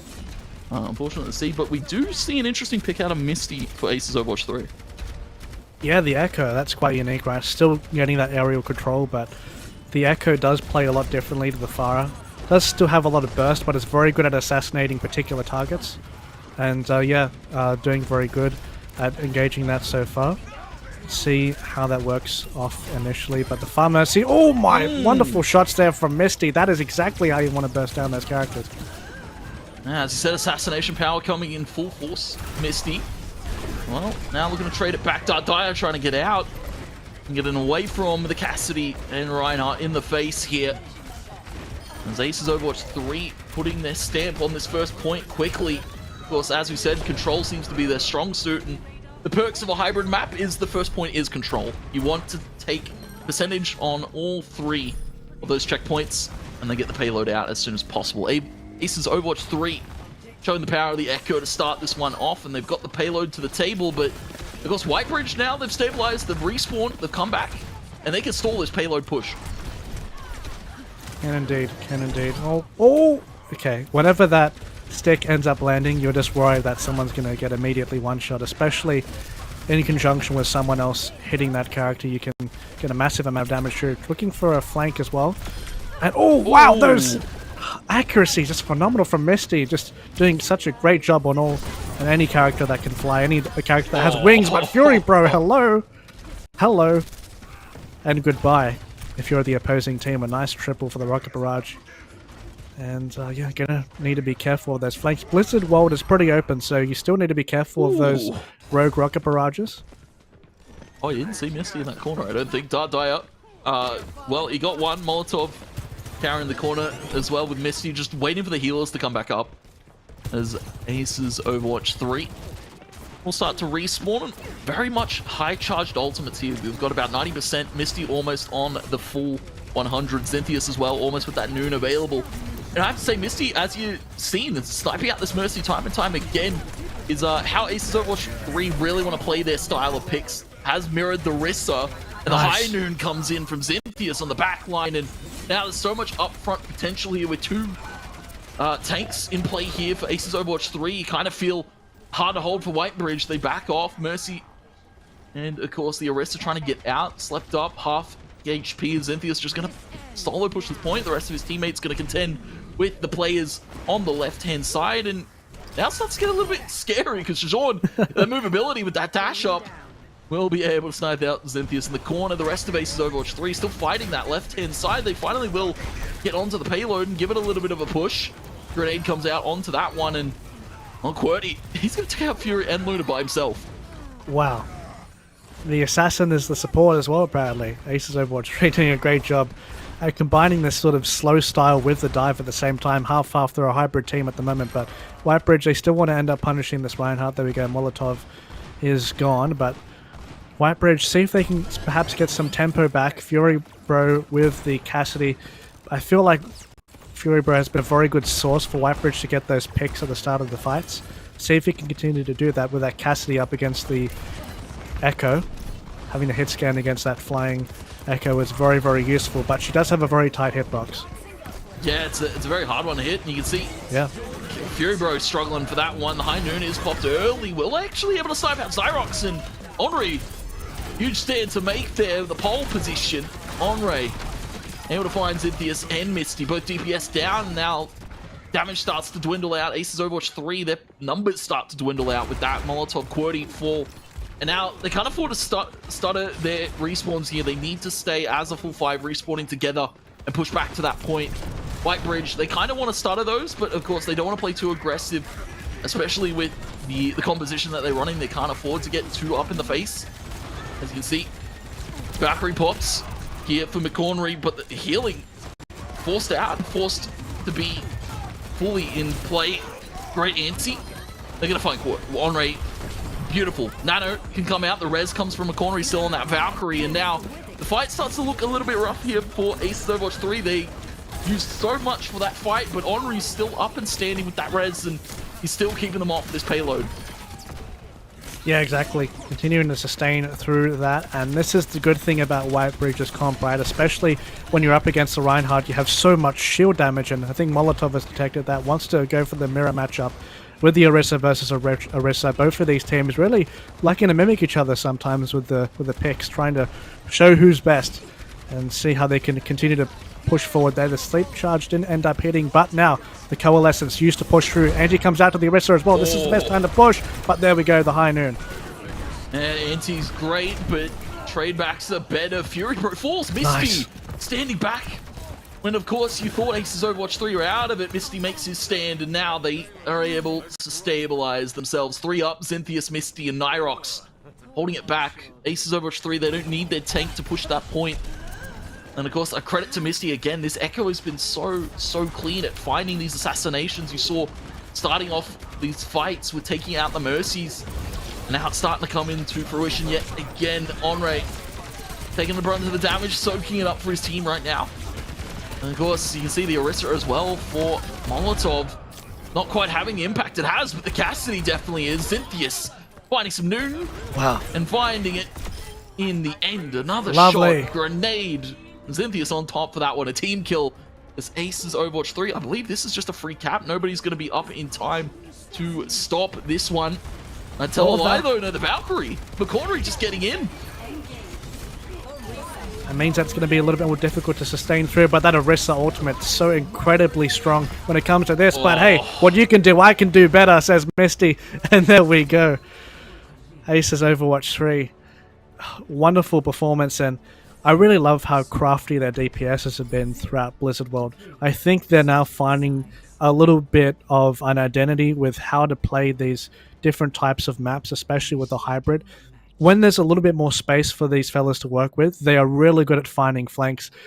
Zynthius with that flank with a high noon was fantastic to kick things off, and especially, I mean, we've seen it time and time again. Oh my God. And we've seen that time and time again, and I'm not sure if I want to continue to be seeing it as we alluded to before, Tony, it's Nightmare Fuel, mate. So Nightmare Fuel. The crown there, though, it's the King payload. Definitely interesting thing to see. But yeah, Aces Overwatch 3, I have to say, I'm liking this adaptation. We're seeing a little bit more. Of course, this is not what we saw from Aces Overwatch 3 in their first series. They took control very convincingly, and then it looked out of sort from there. They looked a little bit out of their element, and now it just appears to be the Echo pick here for Misty. Zynthius swapping up. He's like, you know what?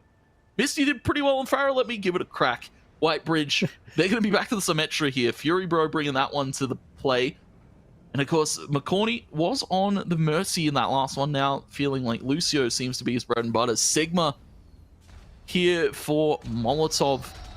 A little bit of an interesting thing, as we, of course, didn't get to see too much of, was adaptability out of Aces Overwatch 3, and seems they've found their footing, and seems like they're playing with a little bit of confidence. As you said, once they find that confidence is where they started to work with. But of course, that round one was a little bit more of a closer affair. Of course, the time ticked down to about a minute or two on that final push. But Aces Overwatch 3, once they found that final push, they found what they wanted to do. And Whitebridge looking to get a very, very quick fight with the teleporter going to the high ground to dislodge Aces Overwatch 3, and they end up getting a pick at the start. So Moira has been eliminated, but Aces Overwatch 3 do have a lot of close range damage to contest too. But Whitebridge, I think they beat him out in that department, and they're trying to contest really early, and up against the Sigma, Symmetra can do a ton of damage. Resurrection looks to come through from Mercy, but still the burst coming out from Symmetra as well in conjunction with the turrets. Well, that was a way to get through, right? That was an unconventional way to get onto the point. Whitebridge using the teleporter of Symmetra to cleverly path to contest Aces Overwatch 3 very quickly, and that ends up netting them the payload. That gets them the payload. Also, now we get to see how this Symmetra plays in terms of pushing the payload. We normally see turrets put on, and because you can push very aggressively with it. And, well, an interesting strike coming out from Whitebridge, one to start it. But again, Misty on these assassinations, finding these core targets. Fury Bro's taken out. That's a lot of damage taken off the board here for Whitebridge. But they've still got their healers.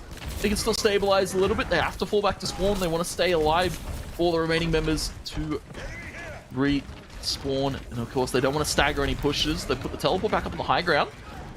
They can try and jump back down onto Acer's Overwatch 3, but the problem is, Acer's Overwatch 3, they're playing very safe. Yep. Yeah, it's definitely playing a little bit safe, trying to just measure their opponents here, but it's unlike them, right? They're used to getting these creative flanks. The sound barrier is available here for McCorney. That's a wonderful Shattering conjunction, teleport behind a flank around two, and that is how you score a pretty quick ace. Continuing to walk forward with the Reinhardt. Nice job there from Whitebridge, and both teams with a very fast attack so far. Yeah, I have to say, getting very much in front of this payload, and, well, Whitebridge a little bit more convincingly, because you saw Acer's Overwatch 3, yep. They took a little bit to take this second cap here on this payload point. We saw, you know, a fight to the left that went on for a little bit too long, but of course they were able to win it out in the end. Acer's Overwatch 3 were able to push that one. But you see now Misty walled off, and now is going to swap to the Reinhardt. Very much an interesting play to go for, especially with Molotov hitting that shatter. Two Reinhardts in the face of Whitebridge. There's so much shield potential, there's so much upfront damage you need to deal. Misty, I like it, a little bit of flexibility, showing that Molotov, you know, maybe just needs a second tank to help him out, but a huge shatter and a huge push back to the payload there. Just when they needed it most too, that came pretty close to cap. Yeah, I mean, that was a unique play. I mean, ended up transforming into the Reinhardt from the sky and dropping down as if it's some sort of reinforcement. But that was certainly a way to go about it. But looking, see there's going to be a rotation coming up from the high ground, so trying to get onto the point differently here. Death Blossom available. That is a huge anti-heal. Absolutely massive. Absolutely huge anti there. Nyrox has been known for a few of those in these games so far, and you felt that anti was kind of just the pacemaker there for Zentheus to just pop that Death Blossom and go, yep, all right, I'll get 3 for free, just like that. Nothing they could do. Whitebridge fall back to the safety of their spawn, and you can still see Misty being an oppressive threat. I have to say, not quite the most upfront potential burst damage, but of course of the Pharah, but still showing that assassination is still in him. Of course, we saw him snipe out healers in the start of that Li Shang Tower game, and of course the King's Row too. But, well, now we're back to it, and back to the fight. Dyer does have that Death Blossom. It's not going to quite hit anyone. They're just quite out of range, but it still doesn't matter. Able to get the damage off onto QWERTY, and then Dyer to follow up for Molotov in the cap payload point number 2. But they have so little time to work with here. Of course, 3 minutes is good, but 4 is a little bit better. Acer's Overwatch 3, they can definitely contest this point, especially with the Coalescence for QWERTY. They could look to push on, get aggressive, and really start to get some confidence back. Yeah, see how that ends up working out for them. It's a little bit more difficult for Echo to survive in this place. A little bit more close quarters, but still she can get those one-shots available. A little bit different to Pharah. She wants to focus on that single target like the Reaper over there, but uses Wraith form to narrowly escape. Nearly has ultimate, but still providing a lot of pressure. The Reinhardt charges. Oh, the grenade. And will favor the squad of Aces. Yeah, grenade there too. Oh yeah, you need to really be careful with this Echo. She provides a different type of burst to Pharah, not exactly the AoE, but the more single target, right? That sort of assassin-like nature, and doing a good job at fighting back. Thing is, she doesn't have a mercy pocket, so it's a little bit difficult for the healers to maybe get her up in the air as well, but Sojourn providing a bunch of upfront damage and has the ultimate available, which would make that flyer up in the sky a little bit more difficult. That ultimate does end up getting proc. Yeah, that grenade, of course, got so much upfront damage, and again, Echo going to be Reinhardt again this time around. Of course, has the ability to pin people, has been replaced now, tossing out the ultimate, trying to get an assassination onto one player, but it's Zentheus and Molotov holding the front line this time. Dyer and Little Raptor to fall. And of course now, again, Acer's Overwatch 3, they want to stagger these respawns. They want to keep these players dead for as long as possible. And, well, not quite able to do so with the comp that they're running too. Of course, you normally see Zintheus and Molotov getting really in the face, but they're feeling the pressure as the Lucio ultimate comes out. A little bit healthier now for Whitebridge as they look to make a stand, and that grenade is doing so much damage to Molotov. The Shazorn pick has been so crucial to see for Fury Bro. Sniped out, but the rest of them come on through with a Death Blossom. And it is now going to be Zintheus trying to stall for time, trying to get out, trying to get to safety. Gets onto the heel, almost gets booped off. Dada able to finish it.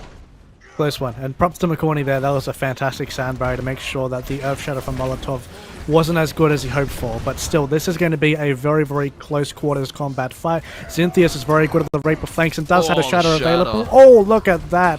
One Ray. That is a way to shut it down. But Zintheus is still going in for the kill. That's a triple kill. 1v1 up against the Riot on point. Nope. And there we go. Whitebridge secure that final point there. The Sojourn just in the background, ending up the snipe with the right click, doing so much damage. And yeah, both these teams pretty close. Very close, may I add.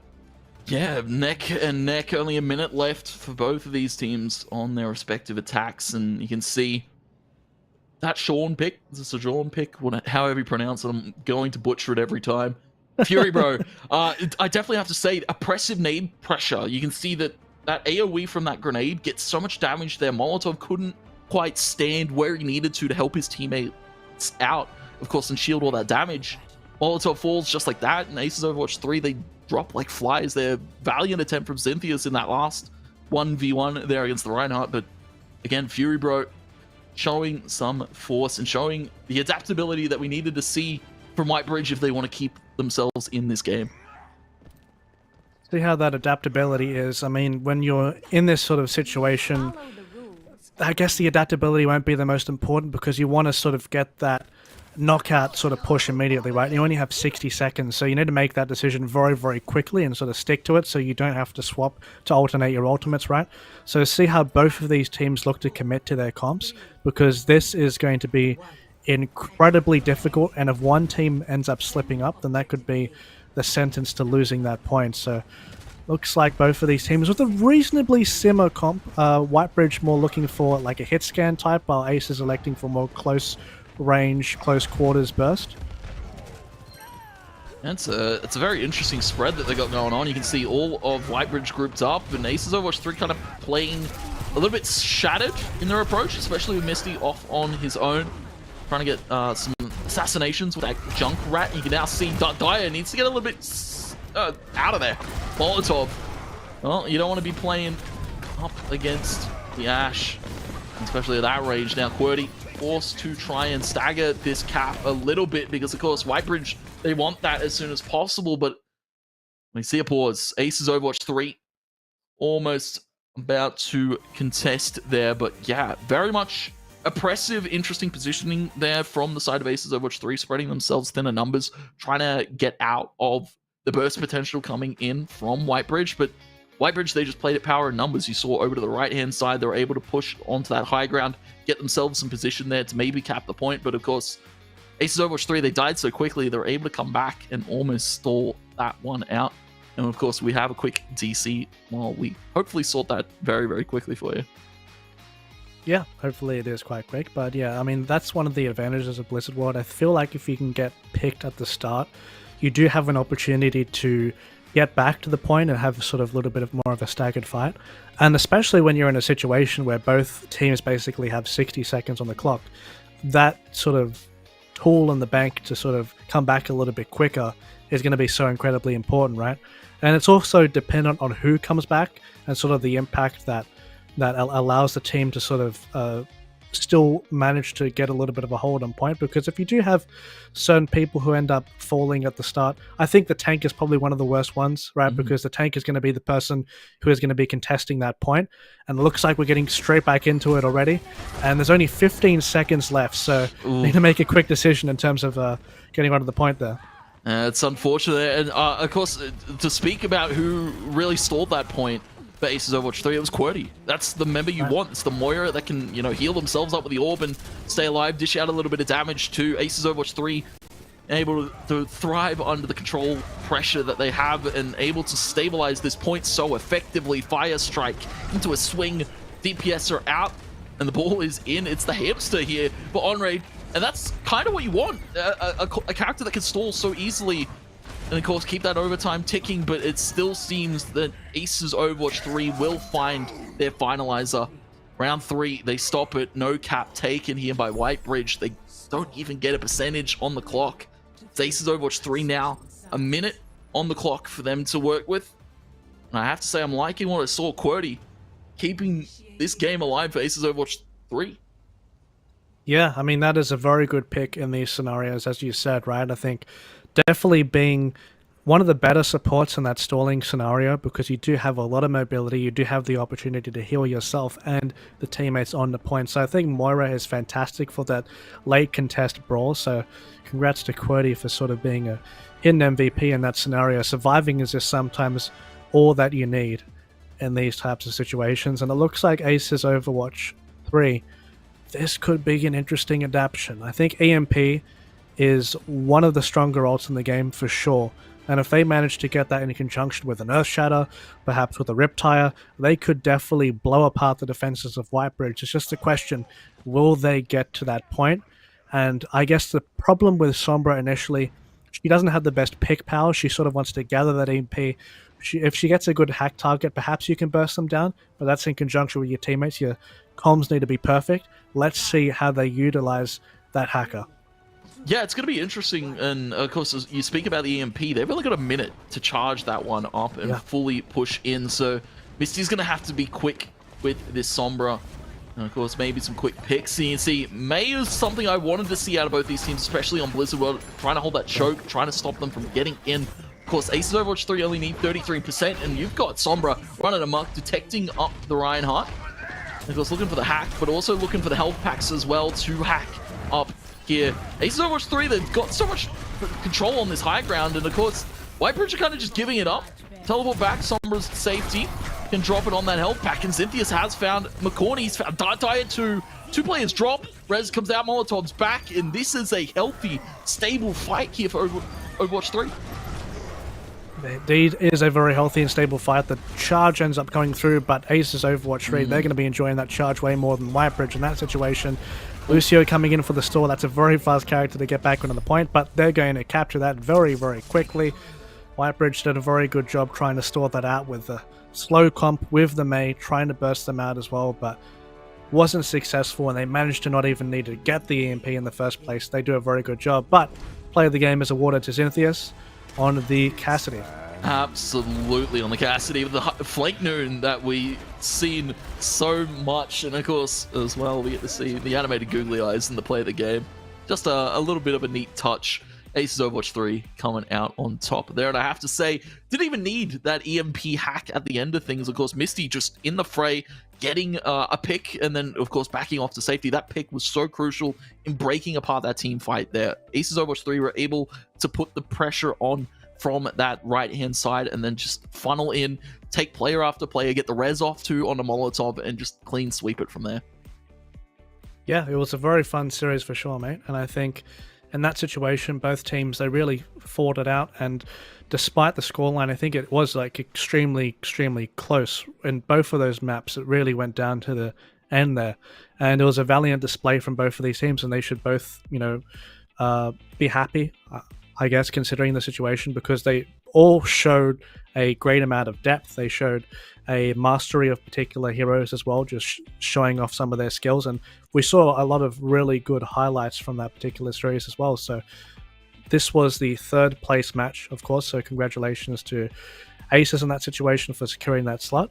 And the next match, of course, will be the grand finals, mate. So yeah, the grand final bout, we finally get to see again as SCC Gold going to be taking on their opponents. It is MGSO. It's a battle of, David versus David, Goliath versus Goliath, whatever you want to call it. Of course, it's going to be an interesting one. A best of 5 coming your way very soon for the Acer AEL High School Summer Series. Though we're going to go to a quick break while we set up for it.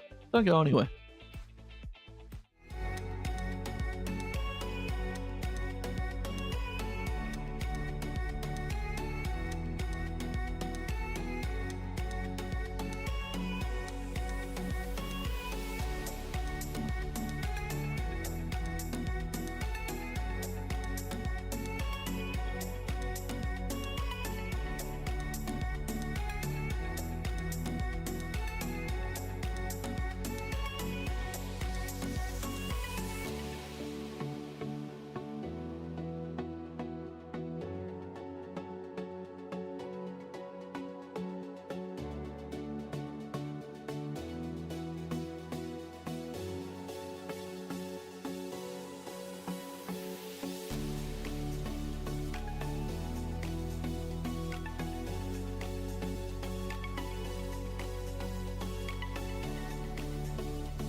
Welcome back, ladies and gentlemen, to the Acer AEL High School Summer Series, brought to you by Acer Predator. And of course, Rack, we're all the way into it. We've slogged through our finals, we've gone through our semis, we're down through our lower bracket third place match. We're now to the grands, where we see all the action happen. It's SCC Gold taking on MGSO, and this is going to be an interesting one. We've seen some adaptability from MGSO, but we've seen the reigning kings. SCC Gold made quick work in their semis. Now onto the grands like nothing ever happened.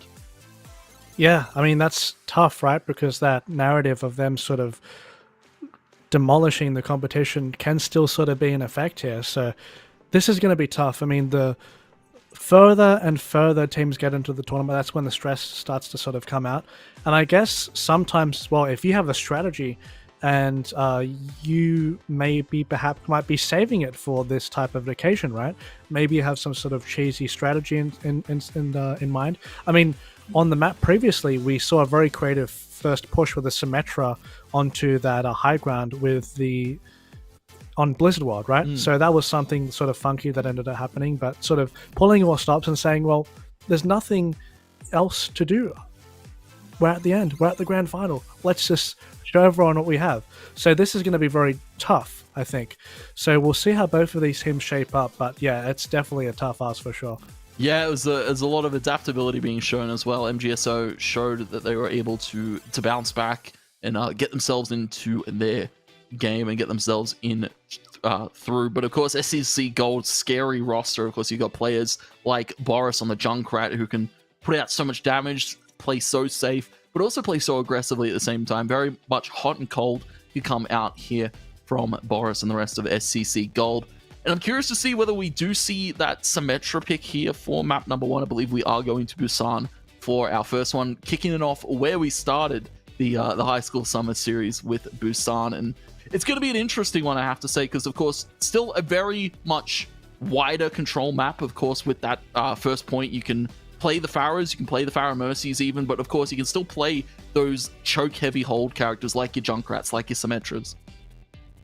Yeah, that's the thing, right? Sort of, it is one of the newer, well, not really newer actually. I believe. Oh yeah, no, Busan is an Overwatch relatively 2. newish. Yeah, okay. We'll call it new. Okay. Sometimes, mate, time just completely goes by. Yeah, it is crazy. Yeah, so Busan is a pretty different map because a lot of the formats are pretty different, I would say. So sometimes sort of maps within Control have a certain theme. I think Busan tests a lot of those different styles, so we'll see what team can sort of be flexible here. I know the map with the walls that go up and down, that's always fun to see. I believe even on the first week of casting that, we ended up seeing a funny interaction where the wall ended up blocking something. But yeah, this is actually one of my favorite points of Busan, this particular point. It sort of reminds me a little bit of Oasis, like that sort of high ground, tucked up bit where you sort of have to contest there. This is one of the few maps on Control that Widowmaker can absolutely be a menace as well with a sniper. Very good line of sights here, but let's see what we're going to get at. So SCC Gold, a double air comp potentially with the Pharah and the Echo, possibly. Not exactly locked in yet, but having the Mercy in conjunction with that, with what we've seen so far in this tournament, I think Echo and Pharah are such really, really good picks because a lot of these teams are hovering that Reaper and the Junkrat, right? So those are never going to be threats towards the Pharah and the Echo. So if you can make sure that they are sufficiently healed, they might never get touched. As we take to the beautiful streets of Korea for Busan for map number 1 of your grand finals, of course, is going to be MGSO SCC Gold, and it's SCC Gold coming out with that high-style assassination onto the healers, but they took the DPS out first. It was big weak C to fall, and all of a sudden, MGSO just dead to right. Little Horde finding Moisty Morgan and Rise Up, bringing out that close range with the Reinhardt and Reaper that we saw from them in that King's Row has been such an oppressive force, but it's just stopped like that. Delta and Boris. Aerial bombardment with the Pharah Mercy, but as well, of course, you've got the Echo that can be also pocketed by this Mercy. So very much high style, and of course, you can see the hit scan swap here from Big Weeksy going straight to the Soldier. Ash going to be brought out by Moisty Morgan because they want to get these DPS out of air. They want to punish this high style of play, but there's so much upfront damage as well. Of course, now bringing the Pharah to the play instead of the Echo, but the Echo's there as well for the assassination. It's an impressive DPS to go against. Yeah, you need to be very, very careful. You need to scout where they are at the start of the fight. Otherwise, this will happen. Boris Johnson unloading and that immediate triple. Wonderful stuff there. The loot. You've done a great job, mate. And there we go. Nice use of the rocket barrage there. And even in that sort of area, they just did a very good job at engaging nice and quick. But MGSO, at least they're very quick with the double hit scan change. Sometimes they're a little bit hesitant. They wanted to maybe use ultimates in the past, but now they've sort of said, okay, we need to knuckle down. We need to make sure that these threats in the air are eliminated immediately. And maybe to combat those threats in the air, you can see Ryzer swapping over to the Diva. We haven't quite seen that out of him just yet, so look to see that one maybe have an impact. You can see Boris just bullying Big Weeksy in this room by himself. Delta going to be holding the frontward line with Arissa. Little Horde, of course, just getting the damage out, dishing so much. And of course, holding for so long. They've popped that mech, and of course, they've popped the mech and then pop the Diva immediately, and it is going to be Little Horde popping out the ultimate for the slam down onto Weefla. Another clean sweep, nobody falling. SCC Gold, of course, having blank paper on this Mercy, but as well having the Baptiste. You can output so much more damage, especially from your support line. And unfortunately, no antis landing for Weefla, getting taken out again. Boris securing the right-hand side for his team to hold the left, to hold the main choke. Clean sweep. SCC Gold, round one taken in record time, I feel. Yeah, very, very clean stuff there. And SCC Gold, especially on a comp like this, once they secure that first fight, things start to get a little bit easier for them. MGSO maybe adjusting their strategy a little bit, using the Zenyatta to maybe get a Discord on one of those targets, prioritize them, and get that pick on really early in the fight to make sure that they can start with a 4v5. But swapping it out to the Ana, a bit more reliable, I think. You know, it can be a bit risky sometimes, but Moisty Morgan onto the Bastion. It's something we've seen flickers of sometimes in this tournament so far, with the Bastion trying to pressure a main tank, and especially up against Ramatra, that could do some wonders in terms of the damage. But Boris Johnson, the dive, the Genji, could he get a huge Dragon Blade? Could he get picks at the start of these fights? Force the pressure onto the supports. We'll find out. Yeah, the orbs coming out and Ramatra dishing up some damage early, and as well Boris. I believe we've actually seen the Genji from him in week one, and it was a very, very nice pick, though. The Bastion coming through from Moisty Morgan, dealing so much damage to Little Horde, who's eating it all up on this Ramatra, able to heal back up with the safety of his supports. And of course, that fight looks so good for MGSO to start it off, but SCC Gold, they spread themselves thin. Little Horde and Boris getting in the fray. Props to the healers, Blank Paper and Alpaca. Just super on point right now as a team and a cohesive unit. It feels this SCC Gold side is showing.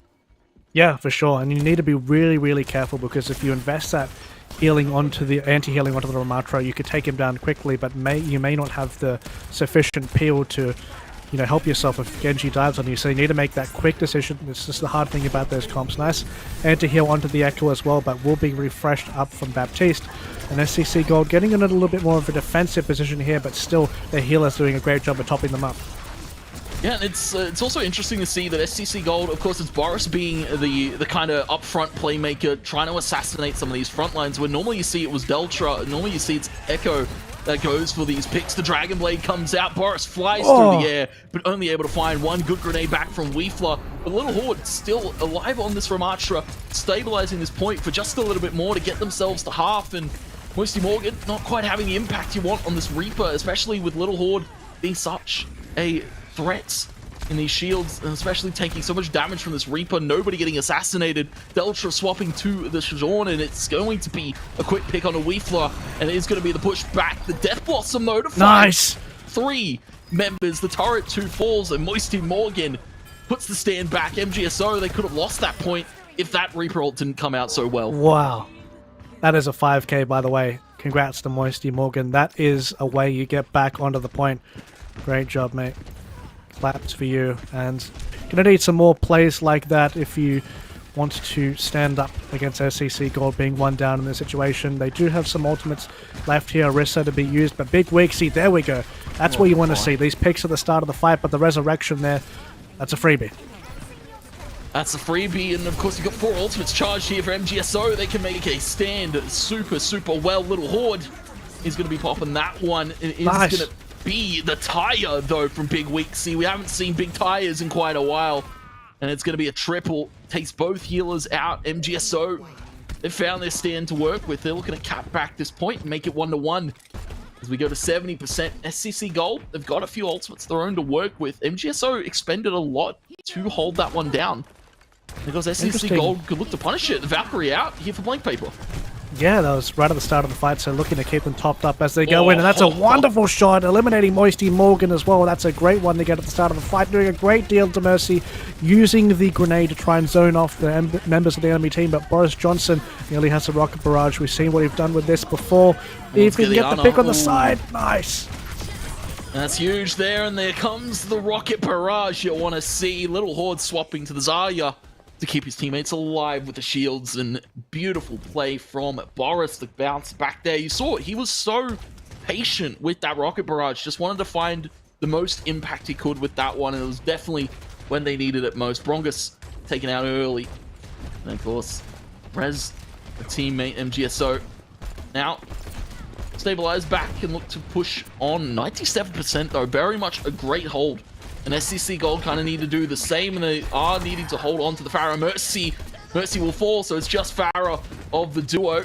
The rest of them on point to hold it, and he's being contested right now as Big Weeks. He turns his attention now to the point. Doesn't have to worry about the Pharah, but Boris, as soon as he turns his attention away, is going to be taking out Big Weeksy. The Death Blossom comes through, but that Zarya shield almost keeping a teammate alive. Still Moisty Morgan in the fray, another double. Of course, onto the turret. Death Blossom to take out Alpaca, and this is 99%. And SCC Gold, they need to get in. It's only the healers left. The res comes out for Boris to stall it a little bit longer. This is a clutch res, and this is now a point that SCC Gold can hold. I don't believe both of those supports ended up surviving there. That's absolutely amazing, but Boris Johnson is very close to the rocket barrage, so that could be the way that they can get back into this. Off the resurrection, doing so much damage to the tanks as well, doing the multi-kills, and the Reaper can't touch him in the sky. You can't touch him in the sky, but Moisty Morgan takes out the hamster to stall it, and the tire flies through to stop Deltra holding, but Boris, he's still up. He's still in the air. Of course, a little bit of a roof capped against him. Can stand on top of that drum just to stay alive, and it's another resurrection. The healer's staying alive and coming up clutch. Boris still flying through the air, soaring through the skies and taking out these healers, dropping these members like dominoes. Boris flying through, taking out both supports, and it's the tank to fall. MGSO, they made their last stand so well, but they're dropping like flies to Boris, who's been such a crucial threat on this Pharah. They fall, they cap 80% to 99 to MGSO, now to 99 here for SCC Gold. And I don't think MGSO can stop them. They can't get back in time. Boris and his healers, Alpaca, huge play there, and props to Blank Paper. That Mercy so slippery, clutch reses coming out. Huge play from Moisty Morgan, but SCC Gold closing that one out in quick succession. Oh, great performance, and DPS doing a fantastic job here. Moisty Morgan securing the 5k in this play. Sneakily dodging the right click, getting up close and personal, and good night. But yeah, SCC Gold. Wow, that was a fantastic clutch there, and props to the Mercy. I think Blank Paper did a fantastic job at getting 2 resurrections off in that fight, by the way. Not 1, but 2. And the fact that Boris was very close to the rocket barrage as well, the timing just worked perfectly. So getting the res on that particular person when they're very close to the ultimate, and that ultimate so happens to be the ultimate to win them that fight as well. It's like so many of these little things had to happen for them to win that fight. But in a grand final match, these are the type of things that you need. Yeah, those are the difference makers there. SCC Gold claiming out a control point there against the side of MGSO. And I have to say, as well, it was so interesting from Boris there. He was bonking against the roof. That point's not particularly open. But of course, that drum come up so clutch. He was able to stand on top of it. Alpaca Blade got up there as well. And they were just able to stall. It's hard to shoot up at that drum, especially with so many different angles you're going to be shot from, and especially with the rest of SCC Gold coming in, you have to turn your attention, turn and burn very quickly there. But Boris able to slip through the cracks. His healers doing so well there to keep that push, keep that hold alive. And well, for MGSO, they had moments of brilliance there. You saw the play of the game from Moisty Morgan on the Reaper yet again, finding that 5k. This is going to be an interesting one going into map number 2. Definitely a very close affair. SCC Gold clean sweep that first one, but that second one looked a little bit dicey. Yeah, for sure. I mean, Kings Row, of course, I believe we had the luxury of seeing MGSO before on Kings Row, and this is where they ended up getting their first win of the series. So something a little bit more comfortable for them being on this Kings Row. But of course, we need to sort of see the clash of styles to determine it, because once again, this Farah, this sort of air-centric comp, it is sort of unique because MGSO dealt with this in the game before, right, against Acers, where they had to deal with a Farah who was doing a fantastic job, and now you have that person in Boris.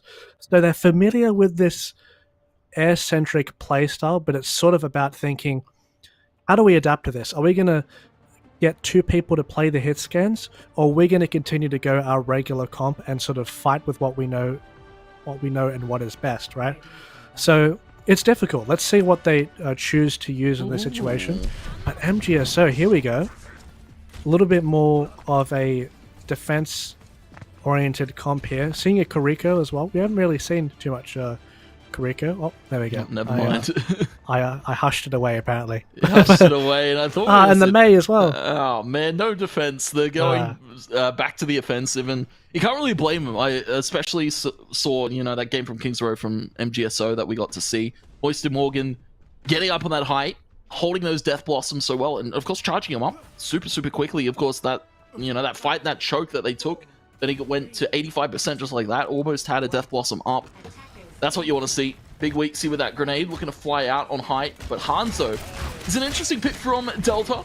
Could be a very oppressive threat, especially with the damage you can get out with the recon as well. It gives you so much info to how that MGSO are going to be pushing onto this point. Ramatra 2 still coming in fruition. Orisa taken low. Not quite any shots coming out of Delta right now, but still just putting out the shots, putting out the recon for this damage. And you can see dishing out so much. MGSO, they're still fighting through this choke. They're still trying to get through. They are, well, past the gate for the moment, but still upfront damage coming out from SCC Gold, stopping them. Oh, good job rotating through the back. That's going to make things a lot more easier. See if Blank Paper can survive this. No, Alpaca Blade is going to try and help that out, but no, ends up getting eliminated in that situation. And fists are flying, bodies are flying up in the sky too. Delta being pressured immediately from Boris. Boris is so ridiculously good on that Farah. And the Reaper trying to maybe help out in this situation. There's a Star versus Star, Moisty Morgan versus Boris. Both fraggers of their respective teams. But the Mercy Pocket, the Ana as well, to try and help keep both of these members through. But MGSO, they're going to try and push through, but the Rocket Barrage! Oh my. That's a brave Rocket Barrage to go for. Boris finding 2, the healers fall. And this is where SCC Gold can push back in. They've got the Ramatra in the play, but they don't quite have anybody else. Delta looking to hit the flank on this Hanzo. But Moisty Morgan lives, and so does Big Weeksy. They're able to cap the point. And SCC Gold, they kind of have to back off now. This is where they really start to stabilize back. MGSO, though, capped the point with 4 minutes, 50 seconds. And it is a huge play, I have to say. Moisty Morgan winning out that 1v1, or at least at the start, it was able to stay alive for the moment. Boris not quite able to find that first pick. Stalled them out so well. SCC Gold, now they have to fight for chokes, they have to fight for the hallways, but they also have to be cautious. A Big Weeksy taking height with the Riptire, looking to drop it on in. Flies on, and only takes out the Alpaca Blade turret, and nobody falling from SCC Gold. They've got the Valkyrie. They can look to make a stand here with that one. They need to find this first pick, though, and the Death Blossom is a vital key ultimately used to find that first pick, and he falls. Did end up falling a nice E there from Ramatra as well to slow the Reaper on his tracks, to not get the movement speed to move forward to get the back line, but he ended up getting trapped, but still has all the healers behind him, so that is not a problemo whatsoever. And both teams, they do have 3 ultimates available. Boris has his online right now, and maybe perhaps looking for a flank with that, but I can understand the sort of style of comp they're going for, especially with Blank Paper surviving this, but Boris, this is what he's so good for, giving you the advantage at the start of the fight to make sure it's difficult to continue to move forward. So MGSO, they're going to have to be a little bit careful right now. Maybe retreat to the back. No, don't want to get those staggers through because the time clock is still ticking and you don't want to waste any more time there. So SCC Gold, good job at collecting up the staggers. Yeah, trapping in, I believe it was Riser, and it's interesting to say. Of course, you know, we wanted to see a little bit of Reinhardt going into King's Row here, but we're not seeing it at all. Riser was one of those key Reinhardts that we wanted to look out for, but as well, a little Horde on this Ramatra being a very much a scary presence. 4 ultimates online here for SCC Gold, both Valkyries online for both sides. This could be an explosive next fight, and especially with Boris still up in air and getting so much damage just across this side, this could be a very crucial one. The Hanzo ult comes through, the Dragons fly by to get the upfront initial damage for Little Horde to just fly on through himself and take out Weefler and Moisty Morgan. You're getting in and doing your DPS's job. SCC Gold, they stabilize once again. That was a great way to shepherd space. Good job there from SCC Gold, using the Dragon right in the middle and then getting the Ramatra to go in the room, funneling them all there. Hanzo with his little eyes there, just acknowledging how much of a boss he was by maneuvering them all into the rim to help Ramatra out get those fists. But Big Wixie onto the Farah, no less in that situation, but Boris will get the res, but still the continuous pressure afterwards, making sure that they're not getting out scot-free. Ooh, and here comes the Riptide, Big Weeksy. This needs to be a big one, and it's going to be shot out. It kind of burned a little bit too far, and well, the Orisa ult coming in from Rise Up is going to only find Delta. As you can see, Boris still oppressive. Both healers trying to stabilize. Big Weeksy has been on this point still, but Boris is taken high up in air. Mercy finally found here by Boris. He's the Mercy killer. The Mercy Assassinator. Needs to find 2 more players though, as they're still alive. They're still holding this point. It's Boris 2v1 right now. Moisty able to get out and find a heal pack to heal back up. Big Weeksy stays on this cart and stays on this payload for the moment. Boris, he's stalling them though. They can't touch this point with Boris putting up so much oppressive pressure. They can't exactly hit Boris the easiest as well, right? Not having those DPS picks to have the hit scan that cause all that pressure, so it's working wonders for them. Let's see if SCC Gold can do the same sort of play they did with the Dragon Blade, Dragon Strike, sorry. Going through the middle of the point, making things a lot more easier for the DPS to get their damage through. Moisty Morgan getting the pick, still has a Death Blossom available. Oh, and he gets the healers. That's the forces taken down. Nobody's going to be healed up now. Both double healers are taken. MGSO, though they can't touch the payload with still Boris and Little Horde in the mix. Moisty Morgan has gotten out the safety find in the tunnel, and Wraith forms up, and that fadeaway rocket not going to find it. Big Weeksy definitely does, and well, Boris, he falls. That's actually a key member to lose here, because SCC Gold, they haven't quite respawned, they haven't quite gotten back to the payload, so Ramatra needs to hold on strong here. Little Horde is going to toss out a few of those traps, try to get these players stuck, but you can see MGSO, they're starting to get towards that payload cap and start to get a little bit more time on the clock. The tire almost flies, but a good deny here. Ramatra coming on through with the wall put up by the Baptiste. There's so much upfront damage being dealt. And MGSO, they can't cap this payload with this Ramatra being such an oppressive force. It doesn't matter if you don't have the Reinhardt when you have a Ramatra. Yeah, I mean, this is an absolute dream moment there for the Ramatra. That's exactly when you want to use the ultimate. I mean, what's the counter of the Ramatra ultimate? Either eliminating him very quickly or just running out. And the eliminating him very quickly was the only option in that scenario, because running out was not your option because you had to contest the payload. And all that burst damage is very, very difficult to utilize when he's getting hard-pocketed in that situation, walking forward with the Ramatra ult. So you need to be careful with that situation. And those cases where you only have that one option, when it's the only time you have that scenario happen, I mean, that's perfect for that use of the Ramatra ultimate. Those last second ditch efforts, well played for holding that to the end. And you know, I have to say, it's interesting that we saw Delta on this Hanzo. It didn't quite matter that he wasn't finding those quick little snipes with the bow. The ultimates were more an oppressive force from the Hanzo. You saw controlling those chokes. You saw MGSO either taking damage or having to split themselves in terms of how they were holding those chokes was the big difference maker here. SCC Gold with that Hanzo ruling over the space more than the picks, but you can now see double sniper. It's going to be the Widow, of course, to start off attack here on King's Row. You always get to see it. And Weefler, he needs to be very careful holding up on this high ground. See how it ends up working. Oh, narrow miss there from the start, but still contesting. Weefler, Delta very, 2. very aggressive. Wow, yeah, that's crazy. So double sniper getting a double kill at the start of the match. And of course, Boris can just swap off. Doesn't need to do all too much. And we'll be going to the Pharaoh straight away while the rest of the team push on through with those 2 picks. There's 1 healer down, but still the Mercy can maybe heal and hold the fort down for the rest of them.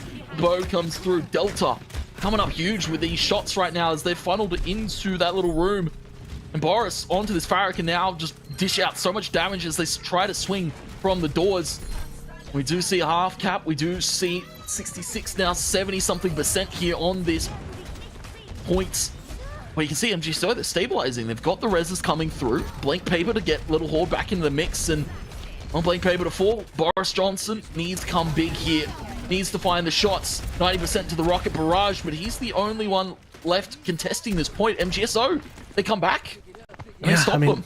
That's great. I mean, Rongus managed to survive that whole time on the Mercy, doing a fantastic job at maneuvering through, even when stuck against the Farah and the little room on the left there, manages to escape the hotel. So great job, gets the Valk at the end of the fight there and manages to keep all those members topped up. But Big Weeks, he has the Riptide available. Speaking of ultimates, the Rocket Barrage there from Boris wasn't successful, but gets the wonderful shot afterwards anyway. Oh, the Riptide, though, committed for the Mercy kills. The Mercy v Mercy traded out. And of course, Big Weeksy on this Junkrat has been such a force here, but needs to stay alive. His Orissa's low, the healers can't quite stop his damage from coming out and can't quite get the damage back themselves. Mostly Morgan, though, able to shift up. Death Blossom, but pushed into the corner by the Orissa ultimate. Great little eat there, still finds Little Horde. But the rest of the team's able to capitalize off of that one. Push into that corner was huge from Little Horde. Yeah, if Little Horde did not have those cooldowns, that could have been another Moisty Morgan triple kill, and we've seen a fair amount of those today already, so wonderful use of those defensive cooldowns to shut down the Death Blossom there from Reaper. See how they're going to end up taking some of the space here, and this is the difference, I believe, with SCC Gold. Once they do end up getting these points, they just push so far forward to continue to get those picks at the start to make sure that they can get the most effective snowball as possible. The res does end up coming up, but that means they won't have it for this fight. Yeah, he's even gotten it onto Brongus. As you said, they like to push up once they cap the point, and they force out the res. They make it so MGSO's already on the back foot, even though they have 5 alive. The fight feels so much more favorable to SCC Gold with those picks and forcing out that res.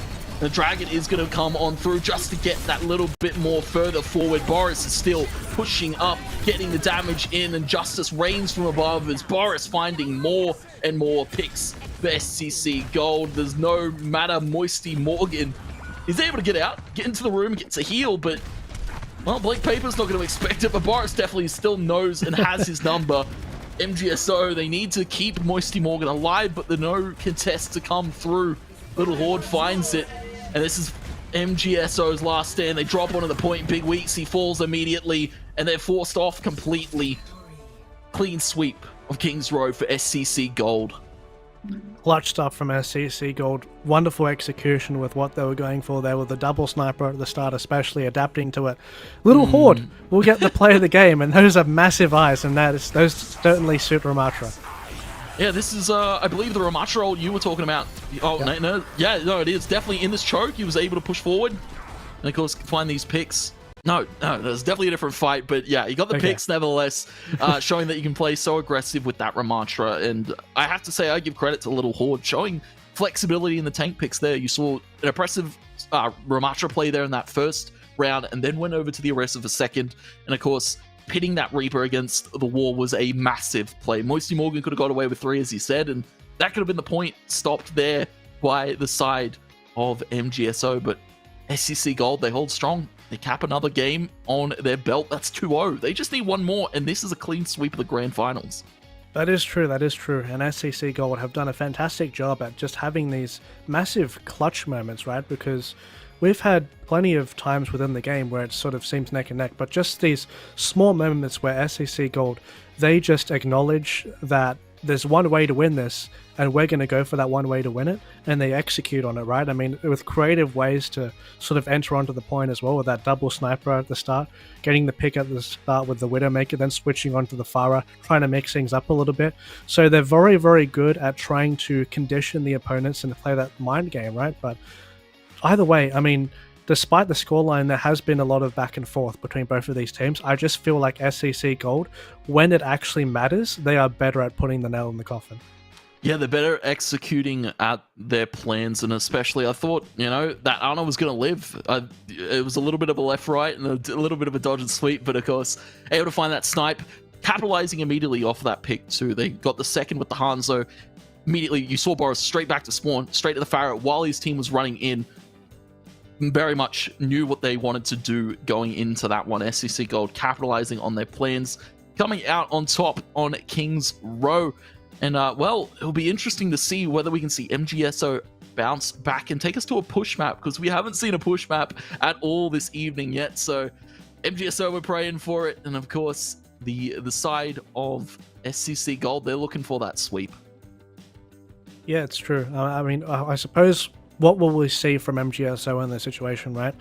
Their backs are up against the wall. Things are looking a little bit dicey, but they have had these moments of genius with these flanks from Moisty Morgan, especially with the Death Blossom. And I think SCC were doing a better job at scouting that towards the end. So maybe sort of, because we saw MGSO that used to sort of this slower style, not maybe looking for these dive aggressive first pick type comps. So let's see if they're willing to maybe go out of their comfort zone, or maybe on a map that they'd maybe feel a little bit more comfortable on, even though King's Row seemed to be their bread and butter the last time. But we didn't see as much Reinhardt, admittedly, though, right? So a different bit of style. So they're trying to get a little bit out of their comfort zone with these picks as well, but interested to see if they're going to revert back to those sort of Reinhardt comps, or if they're going to maybe switch it up depending on the map. I definitely feel I want to see Ryza back on the Reinhardt. We saw so many good pins coming out from him in their series, and well, Ryza finding those pins, finding those points, fire strikes too, so much damage dealt across the line, especially going against a very respectable tank player in a Molotov in their series. Ryza, I definitely feel we want to see a little bit more out of him. We need to see a little bit more out of the DPS too, because you saw Boris just being such an oppressive threat there. Pharah, Mercy, such a hard thing to play against if you don't have a DPS that's quite hitting the shots against that player in air. Maybe we, of course, saw Ryza even hover the D.Va pick at some stage, and maybe they bring that to the table going into this one, bring maybe a D.Va Genji into the play and get very in the face and stop Boris from being this oppressive threat.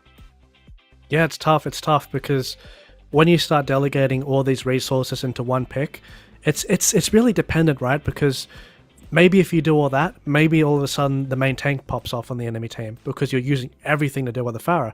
But in this particular situation, a lot of these fights are much easier because of the Pharah getting the first initial picks. And if you eliminate one of those win conditions, all of a sudden you're going to have to make the opposition say, okay, we can't really rely on this Pharah getting the picks first anymore. We have to try something else. So if you force another card out of the opponent's hand, that probably makes the situation a little bit easier for you, right? So once they show you that respect, that means we're now playing the game. Now we both have to have a little bit of push and pull between both of these teams. But next map will be Route 66. So keen to get onto that.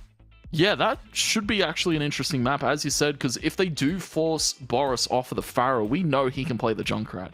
And, well, we know he can definitely play the Junkrat on a map like Route 66. We've seen him so far through the summer series, the high school summer series, of course, show that Junkrat is also one of his pocket picks. If they are to force him off that one, you don't feel too bad if you're SEC Gold. Of course, with your star player kind of getting forced off his main pick, that he's still got a few pockets that he can fall back to. And, of course, I have to give credit to Blank Paper, to Alpaca Blade, especially on that Busan map where, of course, it looks so dire. MGSO could have taken us to 3 there on that one, and of course extended out the game in that first map, and well, we could have seen a different King's Row out of them. So My eyes are on Blank Paper and Alpaca, especially with how they position so well there in Kings Row, not getting picked off all too much. A credit to them on the healers. Of course, it's a team game at the end of the day, and healers positioning well is what you want to see. Yeah, it's a lovely point actually, because one thing to note, if you elect to sort of take the route of having a slower comp, is that usually healers are going to be safer, because if you're playing an Ana, if you're playing a Mercy, you healing becomes a little bit more difficult, right? If you have like a Winston or a Genji on top of you, because all of a sudden you have to worry about surviving a lot of the time. But if you're up against sort of these slower comps, a little bit more methodical, your sort of role is to keep up sort of your main tank, just make sure your DPSs are facilitated, but you don't exactly have that sort of same threat, right? They're completely different things. So we'll see how they maybe change up the style here. MGSO still electing to go sort of towards their bread and butter with what they've been going for. A little bit of a deviation with the DPS combo here, but I guess we all know why that deviation is there. It's to make the situation a little bit easier up against that Pharah. But yeah, I mean, as you said, Blank Paper and Alpaca Blade doing a fantastic job at maintaining all of the members. I mean, Alpaca Blade is probably not going to be healing the Pharmacy, right? Because landing right clicks in the air, that's asking a bit too much. But keeping the front line up to scratch there in that situation, and Blank Paper making sure that they get those resurrections off. It is so much easier to get reses off when you're up against comps that aren't dive. And if you track their cooldowns, you can find those specific timings. Oh. Well, speaking of specific timings, Moisty Morgan taking out Delta. That's one player falling early. Yeah. And of course, it can't quite res. A little bit of a hard position to res from the Ashe. Coming out from Moisty Morgan was not what I was expecting to see, especially hit scan now as to opposed to his bread and butter Reaper that we've seen.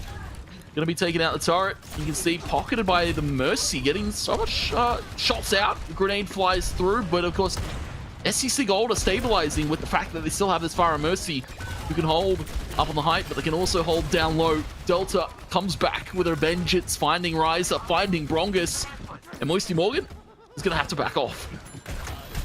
We'll have to back off for now and a bit aggressive position. That's rough. Goodbye. Goodbye, man. I'm sorry. Those moments always have to be caught. That's the reality of the situation. But hey, it made a funny moment. But Delta got res, something unfortunately Big Rixie didn't get the pleasure of. But seeing how they can sort of get back into the situation, at least it's not a far walk. So that's a good plus. And that's not a far walk from spawn to where the payload is and where Little Horde is standing, sitting, holding left click, tossing out a few javelins here or there, and getting the damage out. Moisty Morgan does pop the grenade, actually fires onto the back line there. Little Horde has to fall back a little bit, might actually cause the attention of his Mercy. No longer pocketing the Pharah for a little bit. They do get themselves into this corner, and you can see that Big Weeksy going up super high. It doesn't matter that he's not Pharah, because he can get some height with those grenades. Big Weeksy taking out Boris in that corridor and is going to rip the tire. Doesn't find anyone. Because Boris taken out, can't quite use the res because of course the teammates need assistance at the moment. Little Horde bumping the Ashe ult off of the cliff. Bye-bye, Bob. We'll see you another day. Unfortunately, that's the unfortunate part of trying to push with that left side, with that right side, sorry, that you can get booped off by some of these picks, especially Arista, especially the Pharah. Of course, SCC Gold, they've got 3 charged ultimates, but MGSO, they're starting to push this payload a little bit. Especially those tank ultimates are going to be very useful when coming into this fight, especially if they're coupled with their nano boost, can get a bunch more damage in the situation. That's a very good spear, and it means Mercy is very, very low, but still manages to survive in that situation. Good job from Brongus. Arissa with the ultimate. Will it get much, causing a lot of pressure and makes Boris's job a lot easier cleaning up too. That was a huge spear. It not only forced Brongus back, but it also forced MGSO to take a little bit more damage because their Mercy can't quite play up and in front with being so vulnerable to a shot coming out from a stray Pharah bullet or a stray Little Horde javelin. They fall back, and MGSO, they can't push all too much as SCC Gold stabilize. And again, it's not really Boris kind of leading the charge in this one. It's everybody having their own individual moments. Little Horde with that spear toss getting so much damage across, and now you see Delta swapped off from Hanzo to the Echo and sniped out by the hit scan DPS that's still in play here for MGSO. Good for Moisty Morgan to get that pick, and the one shot onto the Mercy. There we go. Blank Paper gets punished there. Blank Paper's been pretty much immortal this whole match and gets one shot there from Moisty Morgan. See if how these ultimates are going to be used, or they're going to save it for the next fight perhaps, see if they can delegate those. But Big Weeksy, very good use of the trap and bursts and satchel and explosives and stuff. And the Bob, yeah, from Moisty Morgan. It's going to help out the situation. See if maybe SEC Gold can get back onto the point. Looks like they're maybe saying, let's give it up to them for now, perhaps? Boris? Or... he touches, he flies in, he contests the rocket barrage. He's going to deal some big damage there. The res comes through from Blank Paper, but not quite. So close there to the contest, and maybe they give it up this time, but still SCC Gold are fighting. They've got a few members still up, ready to go. The Acer ultimate coming out, taking out Brongus. They've found the other healer. It's Ash on the front of the point with Big Weeksy. And they need some big grenades right now. They need some big plays. Delta taking out 2. As well, the Baptiste, Alpaca Blade, showing up big, but Big Weeksy, when his team need it most, he makes a stand. Huge clutch up there. MGSO almost lost out the point there. Wow, that was a huge clutch up from the Nano Boosted Junkrat. That is certainly a way to end up getting that point back there. So good job there from MGSO. That's a clutch moment that we wanted to see from them, right? That's a moment of execution that they've been missing so far, and they're showing a moment of brilliance in that situation. See if they can keep it up. And speaking of Big Weeksy, that is 2 eliminated by himself. Gets traded up, but still a positive situation for MGSO. Big Weeks, he's fired up, he's ready to go, he's had his weak picks, and well, now you need to see that still come to fruition here as Delta looking to snipe out, try and execute a player that we've seen from the Echo. He's going to swap to the Pharah. You have to deal with... oh wait, sorry, it's the Orisa, not the Pharah. It looked like it for a second with that big gun, but of course the Orisa jumping into the back line, trying to snipe out these healers. And of course MGSO, they're still stabilized, but they're still being contested. Moisty Morgan, we've seen some big grenades, we've seen some big snipes from him, but Alpaca Blade back with Little Horde, the rest of the members. Delta no longer on the Orisa. He's going to be back to the Echo, falls victim to Big Weeksy's big grenades. They're able to take him out, contest the point. MGSO being bled of time though still. I have to say, despite, you know, losing a fight here or there, losing a member, and MGSO capitalizing off a push, the time still doesn't look all too great for them. Yeah, a lot of these fights have been extremely long, right? So even the MGSO, they're getting better and better and better. The reality is the clock is ticking because of the length of these fights so much. And Moisty Morgan getting the pick at the start of the fight, that's exactly what they need, but they need to be a bit quicker in this execution to make sure that they can push through with a better time. Looking for another Bob. I have to say, also a key point to note, Moisty Morgan positioning these Bobs very well in these last few fights. Big Weeksy and Ryza going to stop SCC Gold, and we might be seeing a last stand hurrah once again. 30 seconds left on the clock, and they will be looking to cap this second point here, get themselves a little bit more time, but they've only got about 2 minutes. MGSO have been starved of it so far. A Big Weeksy finding a pick on the Delta. Just completely relentless. I mean, still trading out there in the end, but still SCC Gold have to worry about the flanking Junkrat, and now they're conditioned to worry about it all the time. It may be flanking, may not be flanking, that's in the back of their heads now, but the anti-heal coming onto the Orisa, but still Alpaca Blade doing a fantastic job at topping it through, and there we go, the Orisa ultimate packs a few, that's a triple kill! That is a great ultimate use there from Little Horde, make it 4, big boom.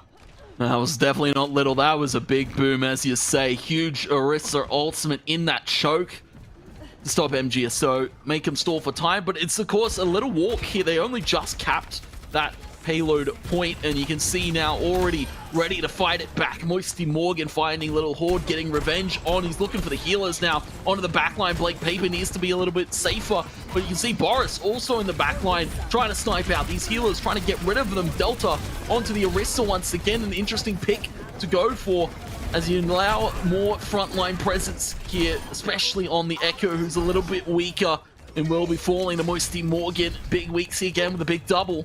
MGSO with 30 seconds still left to push. Well, props to MGSO for making sure that Delta is not getting any value on these Echo ults, just focusing down. As soon as he swaps to Orisa, that's completely being melted immediately. So good job at prioritizing those targets, because if she ends up getting that Orisa ultimate in that situation, things could become a lot more difficult. Things are starting to get a little bit difficult to hold here. Delta finding mostly Morgan. They do have a Riptide to watch out though, they spread thin, but it doesn't matter. Far and wide goes the tire, takes out Alpaca and Boris. Force the res out from Blank Paper. They are back. Boris finds Riser, and Little Horde finds Weefler. There's nobody left on that payload. They've run out of members. Huge stall at the last second for SCC Gold.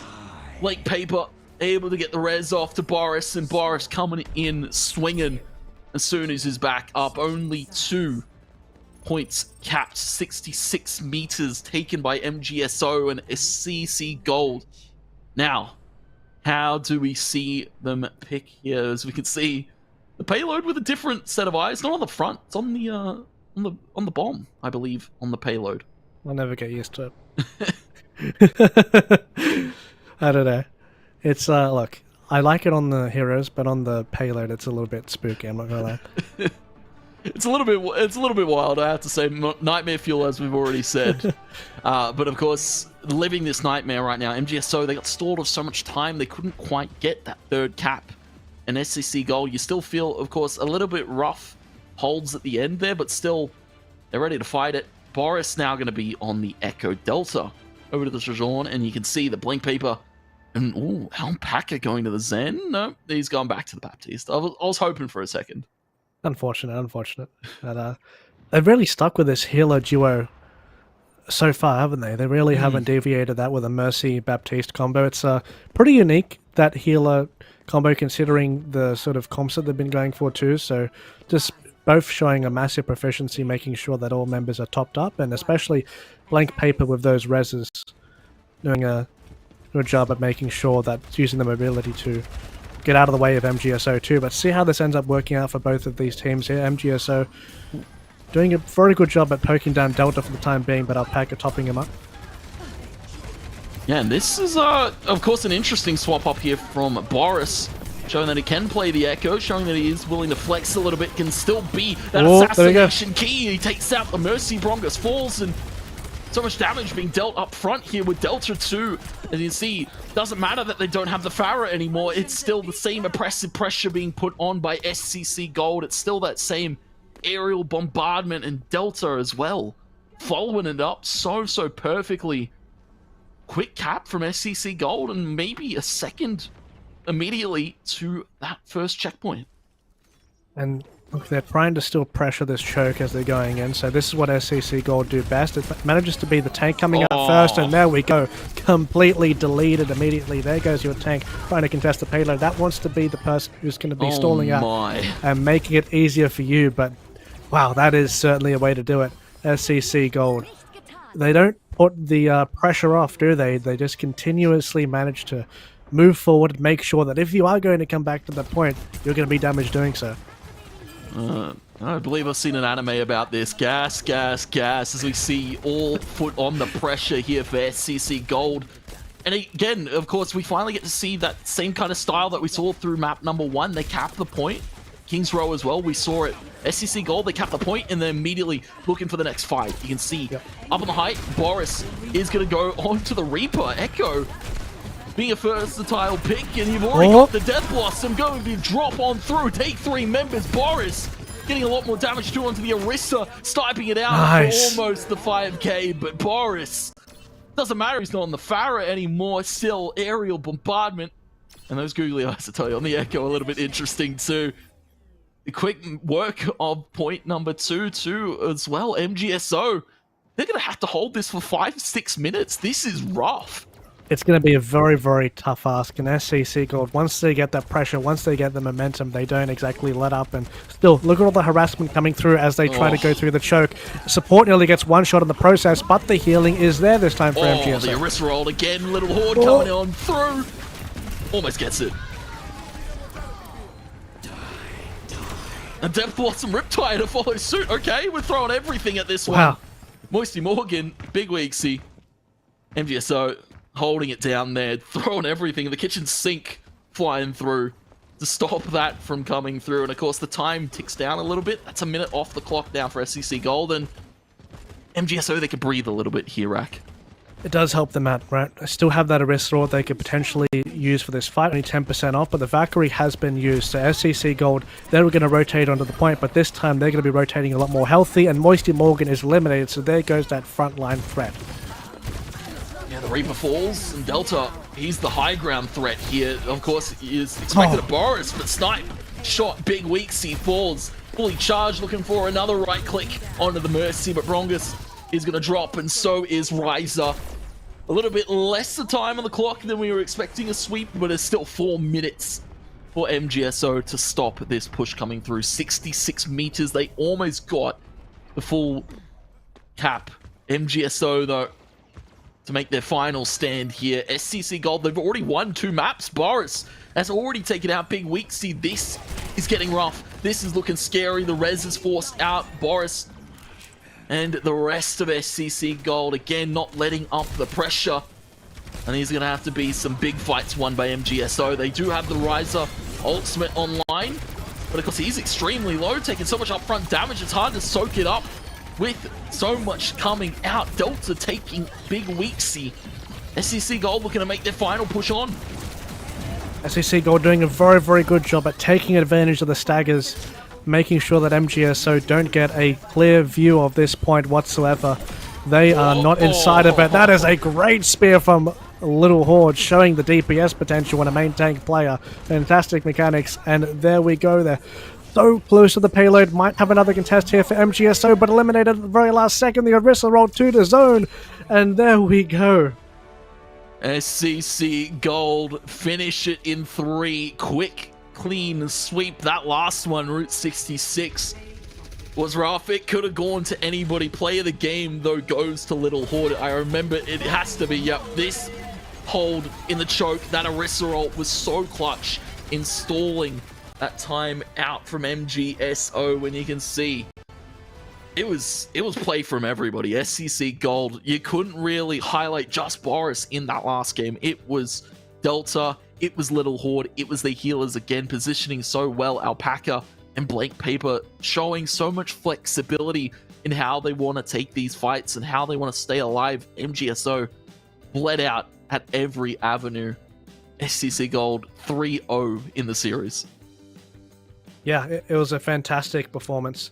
And as you said, you know, not just delegating it all to Boris, but one of the most important things in Overwatch is to make sure that you survive, is to make sure that you can contest these long fights. And the thing that was hard for MGSO, the fights were so long that they didn't manage to sort of contest and get a clear push at the start there. So props to the squad to making sure that every fight, you know, you had to work for it. And as a result of that, it produced very entertaining ones to watch. So very, very entertaining series for sure. And big congratulations. Yeah, big congratulations to SCC Gold. They are your winners of the 2023 Acer High School Summer Series, brought to you by AEL, and of course powered by Acer Predator. I have to say, SCC Gold, they came in as the reigning champs. They came in as the kings to be defeated, and they didn't let up. Of course, it's always, you know, we spoke about the storyline at the start of the day here. SCC Gold, the reigning kings of the group stage, and, you know, maybe teams start to falter, but SCC Gold, they didn't let up. 2-0 in their semis, 3-0 in the grands. Nothing could stop SCC Gold, the champions here of the AEL High School Summer Series. But a props to all the other teams. We saw some big plays so far this evening. We saw some big plays throughout the season. MGSO, they got to hold their head held high for a second place, and as well for our third place decider, Aces Overwatch 3 taking home number 3. Whitebridge as well definitely had some moments of brilliance there in that third place decider. Held head high for all these teams because they played some phenomenal games this evening. Yeah, it's been absolutely phenomenal, I think, from everyone, really. It's been entertaining to watch. It's been, I'm sure, for these folks, entertaining to play as well. I mean, all those matches, sometimes I just wish that I could even get a little bit of a taste of that sort of competitive experience that these folks are having. You know, those type of matches, just back and forth, constant ruthless gameplay, and a lot of these players are showing a massive amount of confidence as well.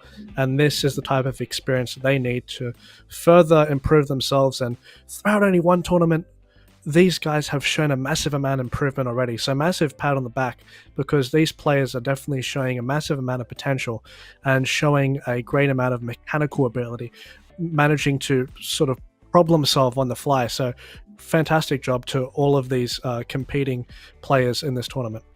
Yeah, and that was, of course, only term 1 of the high school summer series. We'll probably see these players back all for term 2.